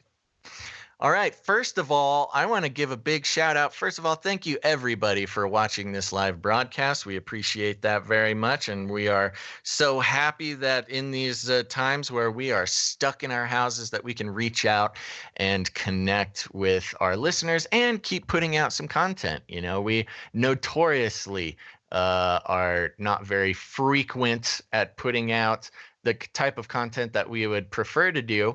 But, there's kind of a little bit of a blessing in disguise here where, Gons, we finally have some time to put some stuff out, huh? Yeah, sort of. We're doing better than we've ever done. That's true. Very happy about that. Yes, we could have used this time to try to record a normal episode, but it's interesting to try to have all the prep before and not after. And this live stream thing, this is new for us. We're just checking it out. If we're seeing what works, what doesn't work. We've loved doing Canary Cry News Talk. It's worked very well. And in the end, we'll see how these guest shows go. But so far, I'm happy with it. I want to give a big shout out to the people watching on Twitch. For those of you who don't know, we do have a Twitch channel, and that's twitch.tv/Canary Cry Radio. That's where all the cool kids listen to the show when we're live streaming. And for those who don't know, Twitch is actually originally a gaming streaming platform. And here's the thing. A lot of you guys who have been listening to our material for a while know that gaming has been a part of my life for a long time. And I'm constantly seeing the elite messaging, Sorry, I tried to pull up the Twitch channel, and all I got was some dance party. Okay. Oh, yes, I saw that dance party on the homepage. So anyways, if you're over on Twitch, and if you are not yet following us on Twitch, it would be a huge favor. It would make both Gons and I feel so warm and fuzzy if you go to twitch.com/Canary Cry Radio and follow us, because we are going to start taking the time, going through some video games, playing some video games, and analyzing and decoding the messaging that is in video games. Now, maybe you're not a gamer, maybe you don't care about video games, but much like how we analyze Hollywood movies and TV shows and really point out how the elite messaging is coming through and being used to program the masses, the same thing is happening in games. And we just wanted to set up a way for us to go through these games and do the same thing. So maybe you're not a gamer, but you got a kid who's a gamer, you got a brother or a sister who's a gamer, you got friends who love video games, and you just don't get it. That's okay. Twitch.tv/Canary Cry Radio. You can, we will help you. We will walk you through the world of gaming and, point out a lot of the messaging that's going on there and affecting gamers, both young and old. So, and when we're live streaming these, go over to Twitch, watch it in Twitch if you can, because that really helps us out in a lot of ways. So again, check it out, twitch.tv/Canary Cry Radio. Thanks specifically for everybody who's watching on the Face Like the Sun channel. I love you guys too. I know it's a little weird. You come to Face Like the Sun to watch Gons, and you got a couple of other knuckleheads trying to work their way through these hard times. But you're bringing my numbers down. I know. I personally appreciate, of course, some people took some getting used to, but I appreciate the warm welcome that I've started getting on your channel. So thank you guys very much. I know I don't want to take away from your love of Gons. So if you don't like me, that's okay. You can keep loving Gons. Keep liking his videos. It's all good stuff.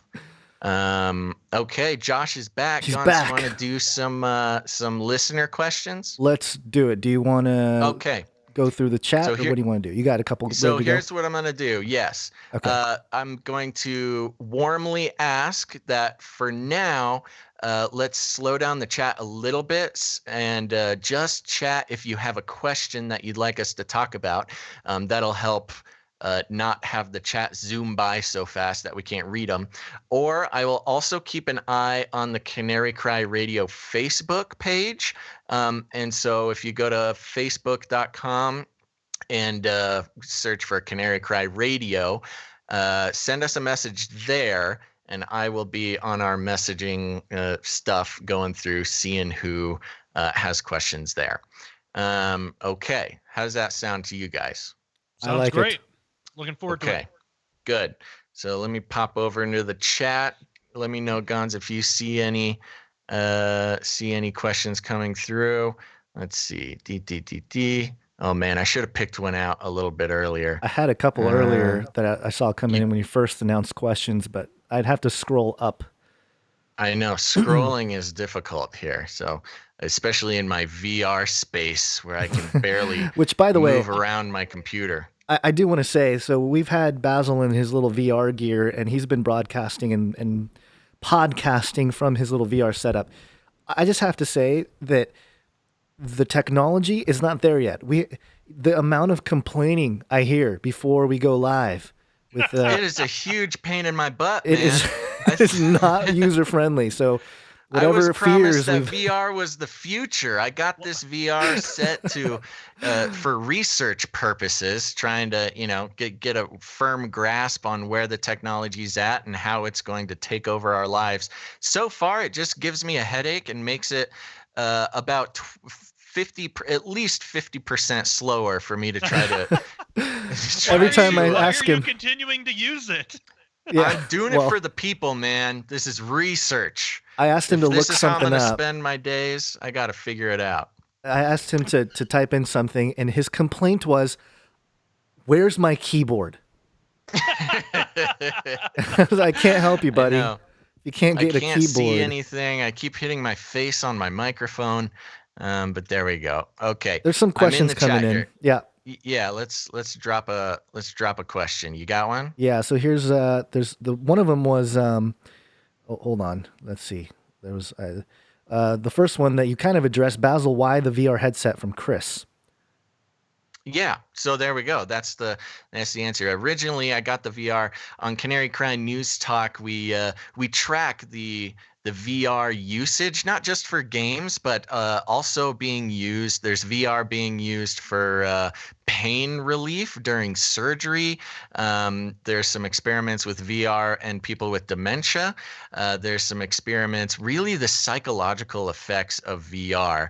And, it's one of those things, we report on a lot of things that we have no ability to interact with, but virtual reality was one of them. Like, we talk so much about it. We explore the implications implications of what it means to be a human in a world of VR. You know, people going to work using virtual reality, disabled people, elderly people getting put back into the workforce, et cetera, et cetera. And I figured, you know, it's such a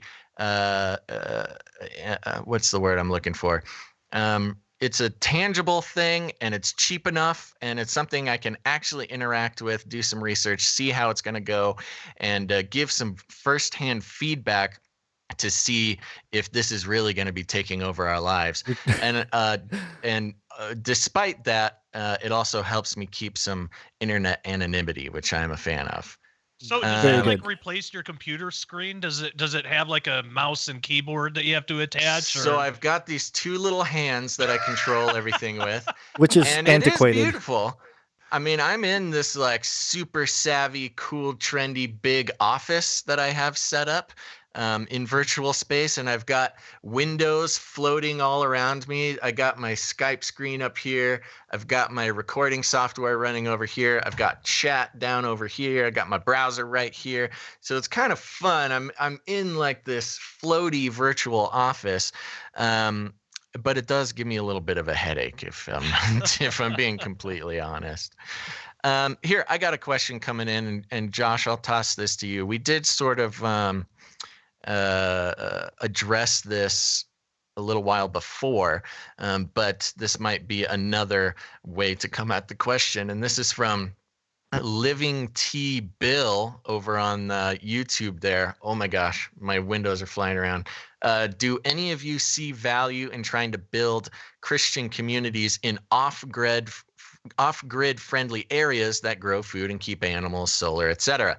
You have the reach to start that dialogue. So I think we're talking about something like communes here. What are your thoughts on, you know, some real off-grid sort of bug out style Christian communities? I won't call them communes, but you know, a real separation from society. I love it. I think that's a great idea. I think that we should have been doing that a long time ago. I'm fortunate enough to live in a pretty small town. And here's the cool thing about it too, is you can do that locally. You could even do that in an apartment building, providing that everybody, you know, goes along with it. But you can do that locally. But I'm fortunate enough to live in a really small town, kind of in the middle of nowhere. And oh man, I love it. I absolutely love it. But everybody here kind of is already like that. I mean, we all give each other privacy, but during times like these, I mean, it's not an unusual thing for one of my neighbors to drive around in a big truck full of tomatoes, because he has tomato plants and apples and stuff, and just go door to door and just see who wants some. You know, no charge, just they have extra. And this is even during times where there is no crisis, just going door to door. Hey, we got some extra fruit. Do you want some apples? You want some tomatoes? You're doing us a favor by taking them off our hands. And so like that kind of thing here isn't unusual, but it's also not invasive. It doesn't happen so often that people are constantly at your door. Like there's a lot of privacy here too, which is nice. So like that's the only downside of like a commune style type of thing, is there's not as much privacy because everybody is in really close quarters. And I like the privacy thing. But you know, everybody has different tastes and different things. And but I think, I do think now's the time to really start doing that. I think that if you can get to a small town, get out of the city and get to a small town and start being part of the community, contribute. And you know, I heard some really good advice, and this was from, I forget who, somebody can remind me in the chat, but this person said that when you move to a new town, the best thing that you can do is ask your neighbor for a favor, because it gives them the opportunity. It's like it's a psychological thing. Most people don't want to ask for favors, don't want to ask for anything. If anything, they want to be the one to help. But if you let your neighbor help you, it's just instantly you build the type of friendship where you know that you're kind of an outsider, you're wanting to be welcomed in, and then by the neighbor who's already lived there helping you out, they're kind of welcoming you into that community. And it's really good advice. You can do this if you're starting a new job. There's all sorts of areas where that's applicable. That's actually a great tip. I love it when people ask me for favors. Yeah, everybody does, because everybody likes feeling useful. Yeah, it feels good to be able to fill a need. Yep. I'll take another little bit of a stance on that question. Again, we're talking about a question asked by a listener. Should we start doing Christian communes separating from society? And I totally understand and respect that idea, but I'm a little bit on the other side, which is I don't know. And yes, there are theological and biblical sort of arguments for both sides.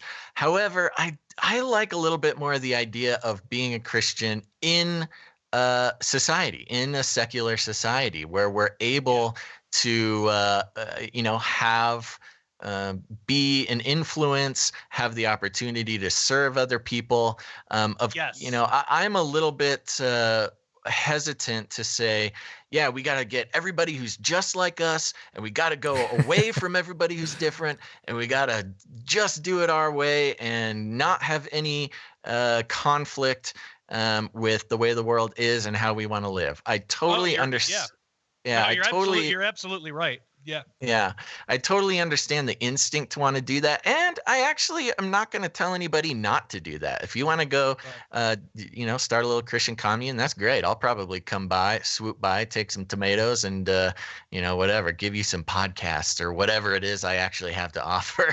Right. But, yeah, there's gotta be balance. It's all about balance. We can't hide out in our spaces that we create for ourselves and never go out and ignore the rest of the world, because that's basically just consigning the rest of the world to hell. We can't do that. I think when it comes to our actual living space, I think the more community based kind of I think that's the way to go. But it doesn't get us out of the responsibility that we absolutely have to go out into the world. We have to be still making disciples of all nations. We are not exempt from that, even through persecution. Actually, persecution is all the more reason to be doing that.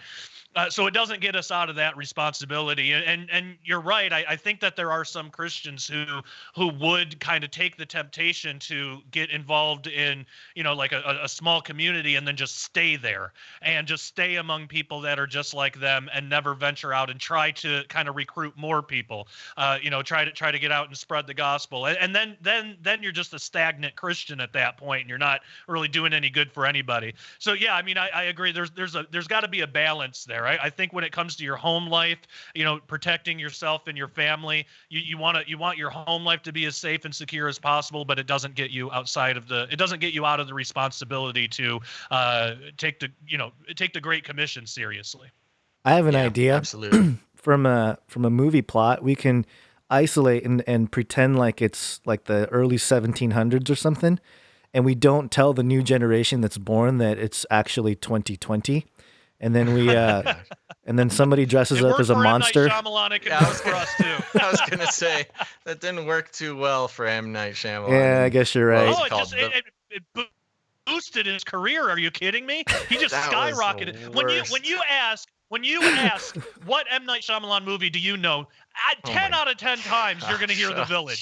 That's what he's known for. The Village. People don't say The Sign. The Sign didn't do it. No, nobody says The Village. Nobody saw The Village. Alien?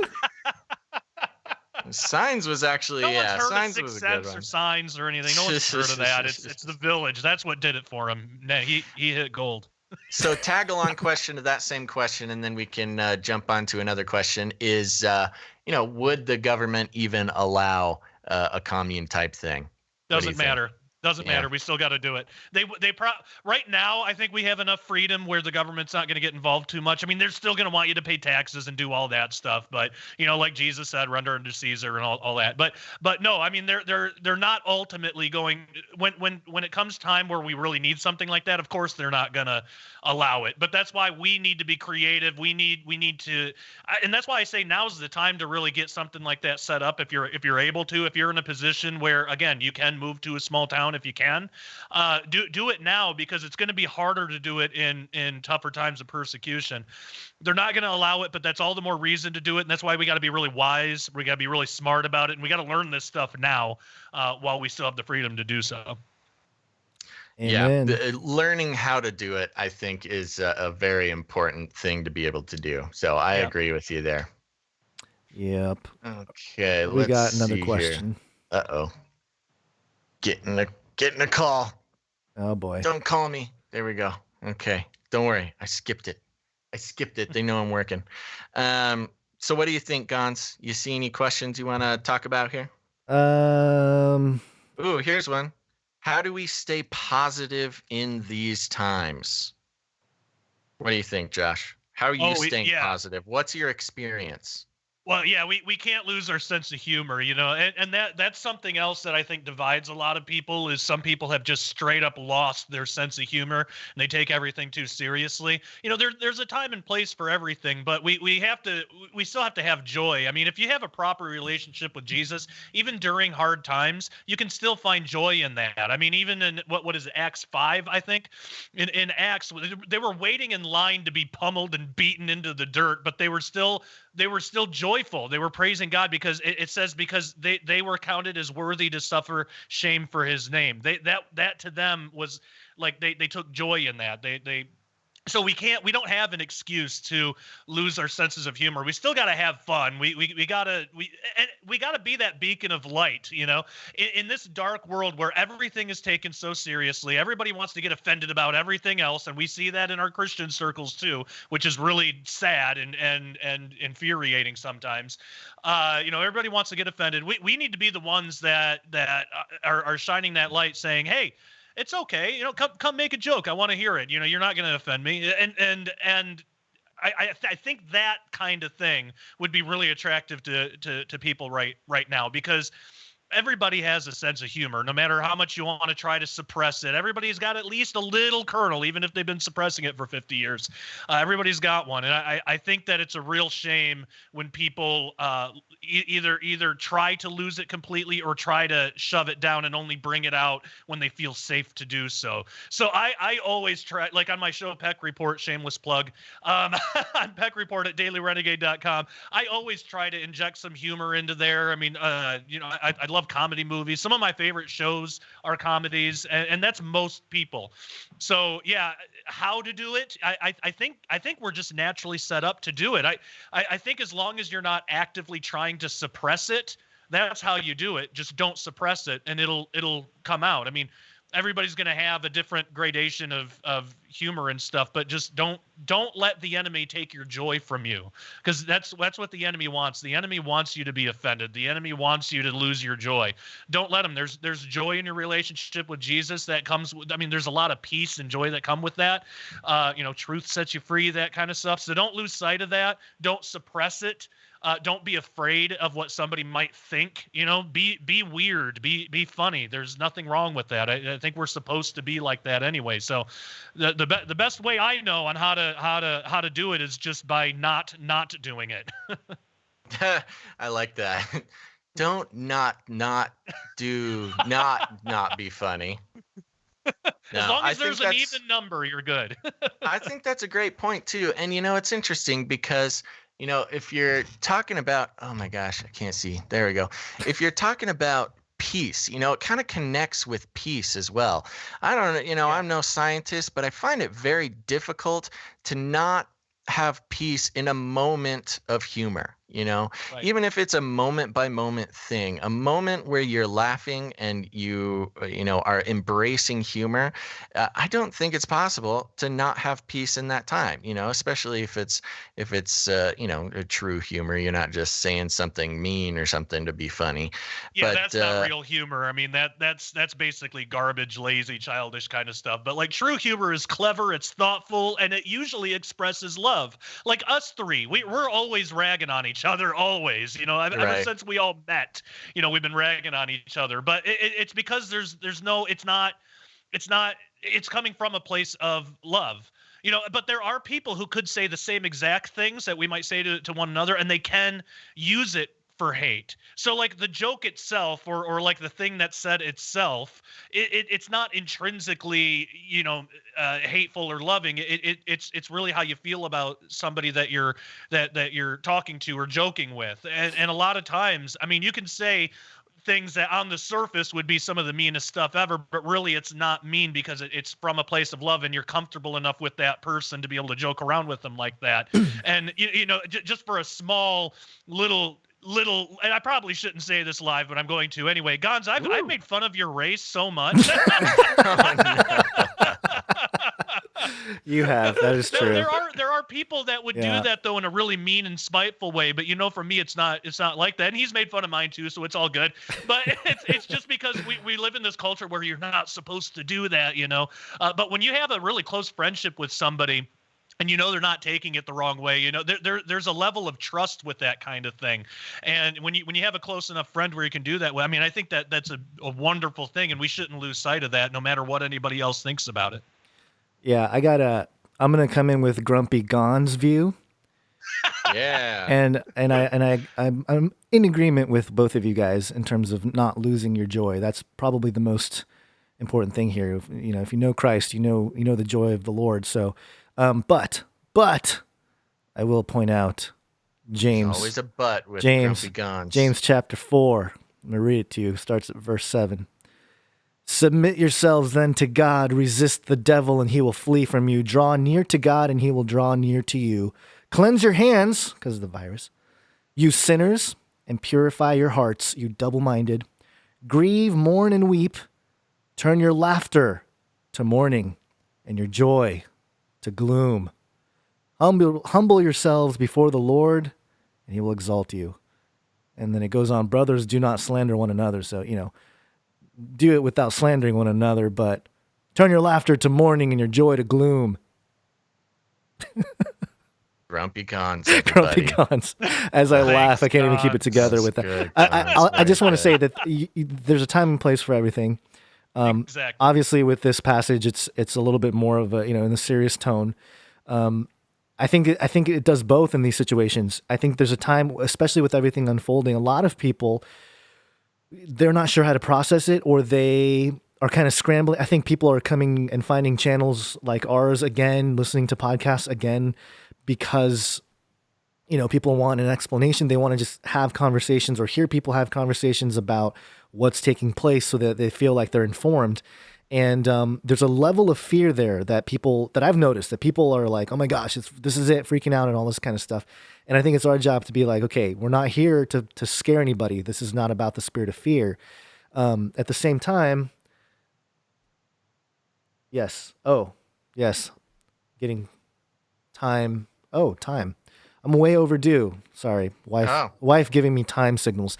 Okay, well that probably lines up with where we are on our time too. Yeah. Can you guys see this? One of my eyeballs is drooping. Yeah, your eyeballs bit. got all droopy. I don't know what happened there. Oh man, it's getting a little droopy around here. We got a question on Facebook from Washington. He says, "Do we take calls?" And Guns, we've been talking about figuring out how to take calls for a while. We don't currently take calls, but we are looking for a way to do that because that would be very fun to do. It's a whole nother technology that we got to figure out if we're going to do that. Yeah. My gosh, my eyeball's falling off here. You look totally ridiculous. You looked presentable earlier, but now you're just can't take you seriously. How embarrassing. Come on, baby. There we go. Okay. So yeah. All right. Well, so Gons, you're running out of time, so we're gonna wrap this up. Josh, let's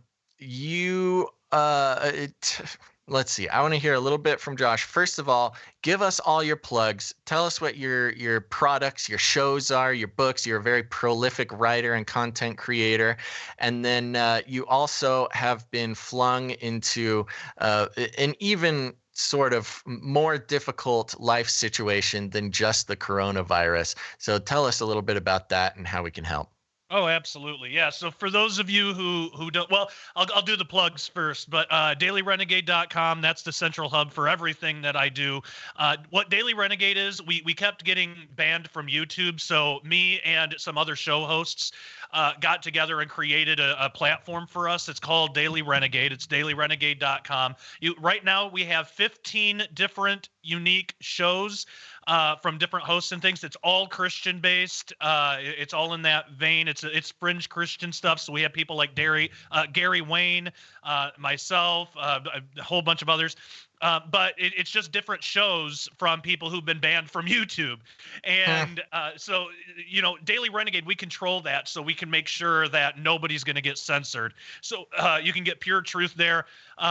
We have free versions of things, but we also have a membership where you get full access. It's only $10 a month or $100 a year. I suggest getting the $100 a year because then you get 2 months for free and you don't have to worry about it again until Trump's reelected. But the reason we do that is because to run something like that, to house all those videos, it's very expensive, and I can't afford to do it myself. And that kind of segues into the next thing. Why can't I afford to do it myself? Basically, our savings have been pretty drained because our son Nathan, our 6-year-old son Nathan, last year was diagnosed with leukemia.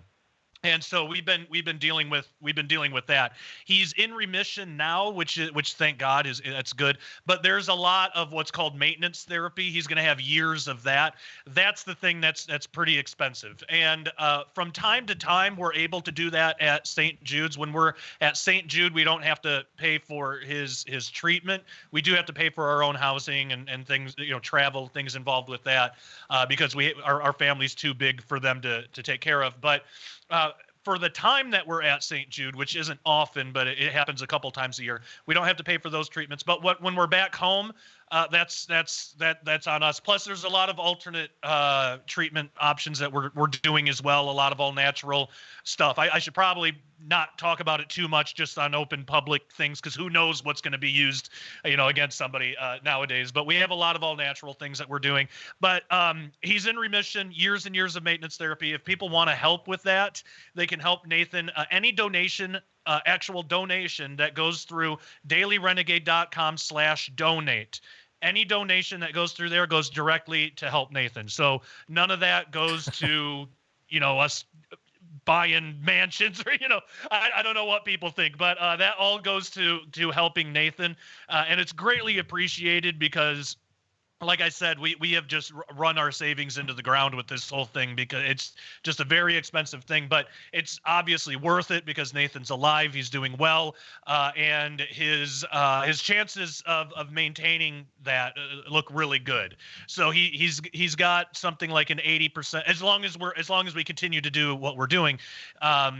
He's got like an 80% chance of making it through. So if people are able to help, that's what that goes towards. The more help we can get, the greater his chances are to continue to be able to do this and make it through okay. So that's everything with Nathan. And it's a really rare form of leukemia. It's a rare form of T-cell leukemia. If there's people who have a medical background, maybe that means something to you. But if not, but yeah, so we have that Daily Renegade projects I'm working on. I just released a book called Afterlife, which is all about, what really happens, when you die scientifically and from the Bible. This is not just a normal book on the afterlife. This is not a normal book that you're going to find with clouds on the picture and they're going to give you 3 verses from the Bible. And, it's not what you've heard 1,000 times before. I mean, we get into actual scientific stuff. Like for example, how is it that an atheist can have a pleasant near-death experience? What's up with that? We've talked about that. We talk about that in the book.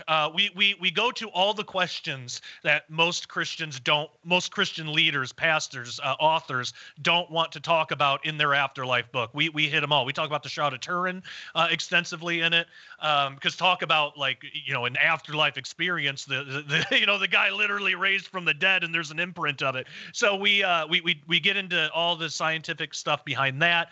It's myself, Donna Howell, and Allie Anderson Henson. Both of them are Tom Horn's daughters, so I wrote the book with both of them.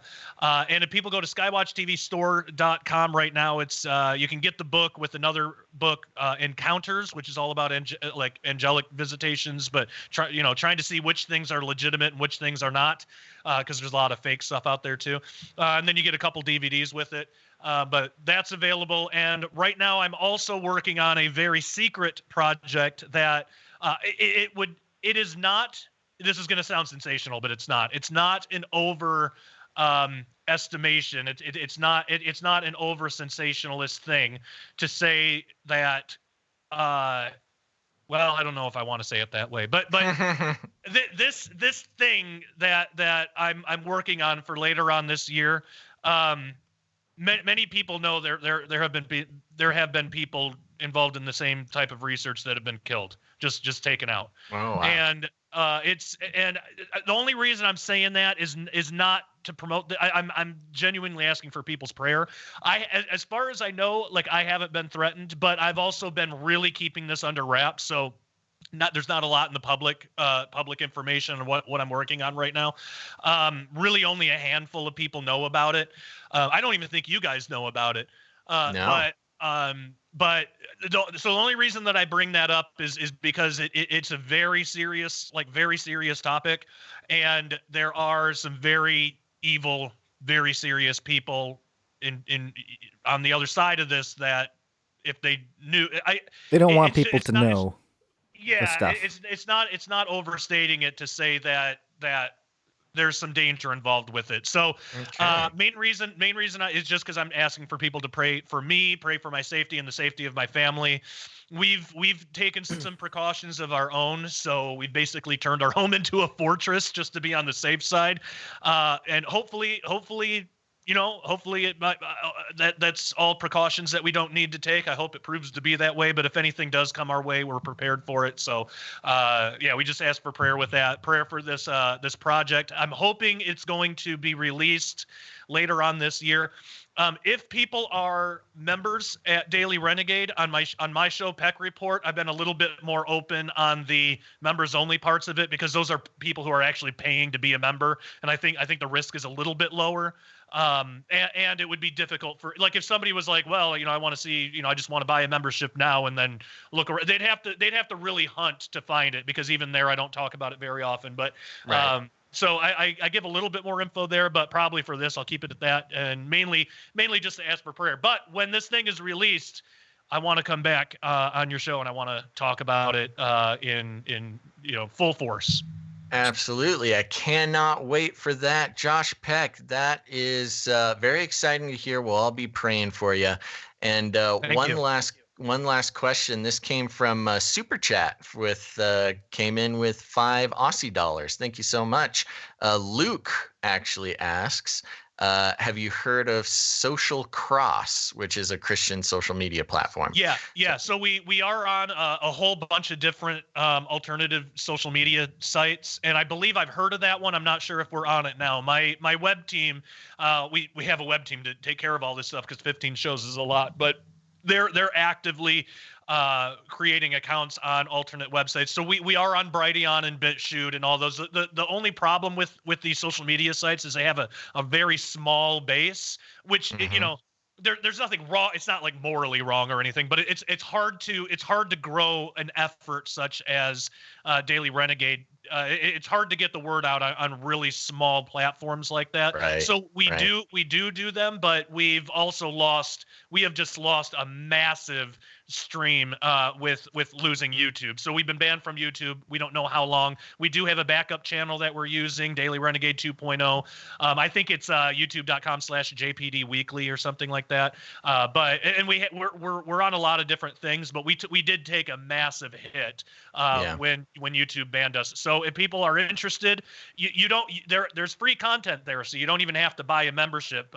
You should buy a membership, but you don't have to. There's free content, dailyrenegade.com, and then somewhere on there, I believe, and if we don't yet, we will soon, we're going to have listed all of our social media sites, all the alternate platforms like Brighteon and BitChute and Social Cross and all of that stuff. So yeah, heard of it, love it, love the idea, love that Christians are getting involved with that.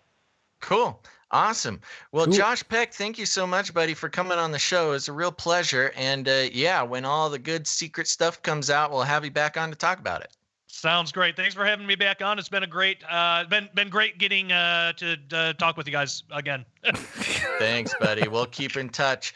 And so now, Gons, how you doing over there? I might just jump into some plugs and let you go. Well, I can't. I gotta hit the stop stream. That's on me. No, so I know. I'm just saying you have nothing else to say. I'm just gonna plug and go. Plug and go. Plug and go. Here we go, everybody. Thank you so much for listening to this episode of Canary Cry Radio. Here's the thing. Make sure to go to canarycry.community. I'm going to go on right now and approve some users that I saw signing up. That's canarycry.community. It's a real URL. Meet up with other listeners just like you. Talk about whatever. Nobody's triggered. Everybody's getting together. We're all friends. Meet listeners just like yourself. And remember, we do have a Patreon. We do no ads. We do not believe in selling your attention to corporations for our own personal gain. But that being said, that is a pretty bad business model, which means we have to provide value and hope and pray that people out there find value in what we do, and then try to return some of that value to keep things going. So if you want to put some value back into what we do, you're grateful for Canary Cry Radio and the things that Gons and I do for free, you can go to patreon.com/Canary Cry Radio, patreon.com/Canary Cry Radio. We've got all sorts of rewards and bonus episodes going on up over there. And it just makes us feel all warm and fuzzy. We truly believe that this is a mission that we've been called to. If you guys agree with us in that, please consider putting some value back into what we do. If you don't like Patreon, I know a lot of people don't like Patreon, you can go to canarycryradio.com/support, and there you can sign up with PayPal and a couple other things there. We really appreciate the support of our listeners. You guys are very generous, and it's the only way we're able to keep doing this work in the style and frequency that we do and want to. So we appreciate that very much. We know times are tough right now with the economic situation of COVID-19, but if you find an extra $5 bill or even $1 bill that you can spare to help out some other non-essential employees like ourselves who are unable to work, this is all we got right now. So if you want to help us out and keep us going, Gonza's got kids to feed, man, and I got a couple cats that need some catnip, if you know what I mean. Oh man, my cats are not druggies, don't worry. But if you are feeling led by the spirit to support what we do, you can go to canarycryradio.com/support or patreon.com/canarycryradio. We thank you guys so much. Make sure to follow us on Twitch, twitch.tv/canarycryradio. And here's the thing, folks. If you got friends out there who are not listening to Canary Cry Radio, they are just getting their info straight from their Facebook feed or the mainstream media, you got to grab them by the cage and shake it. I'll keep you warm and safe in my people's zoo. I want to shake things up, stir up some controversy, rattle a few cages. Hey, stop that! You'll never silence me. I'm the last angry man, a crusader for the little guy. Leave the bird alone. Never. Rattle a few cages. Rattle a few cages. Can't deal with it right now, Basil. That's right. If you got friends who are not listening, share an episode with them. Find any Canary Cry Radio episode that you enjoy, share it on your timeline, share it straight to your friends. That's a great way to support the show if financially is not in the cards for you. And remember to leave a rating and a review on iTunes or wherever you listen to this, because that's another great way to help the show out. You don't understand. We need to let those iTunes robots know that they need to share the show with other people via algos. So we appreciate it so much, everybody. And again, thanks for listening to this episode of Canary Cry Radio, and make sure to tune in next time. But until then, think outside the cage.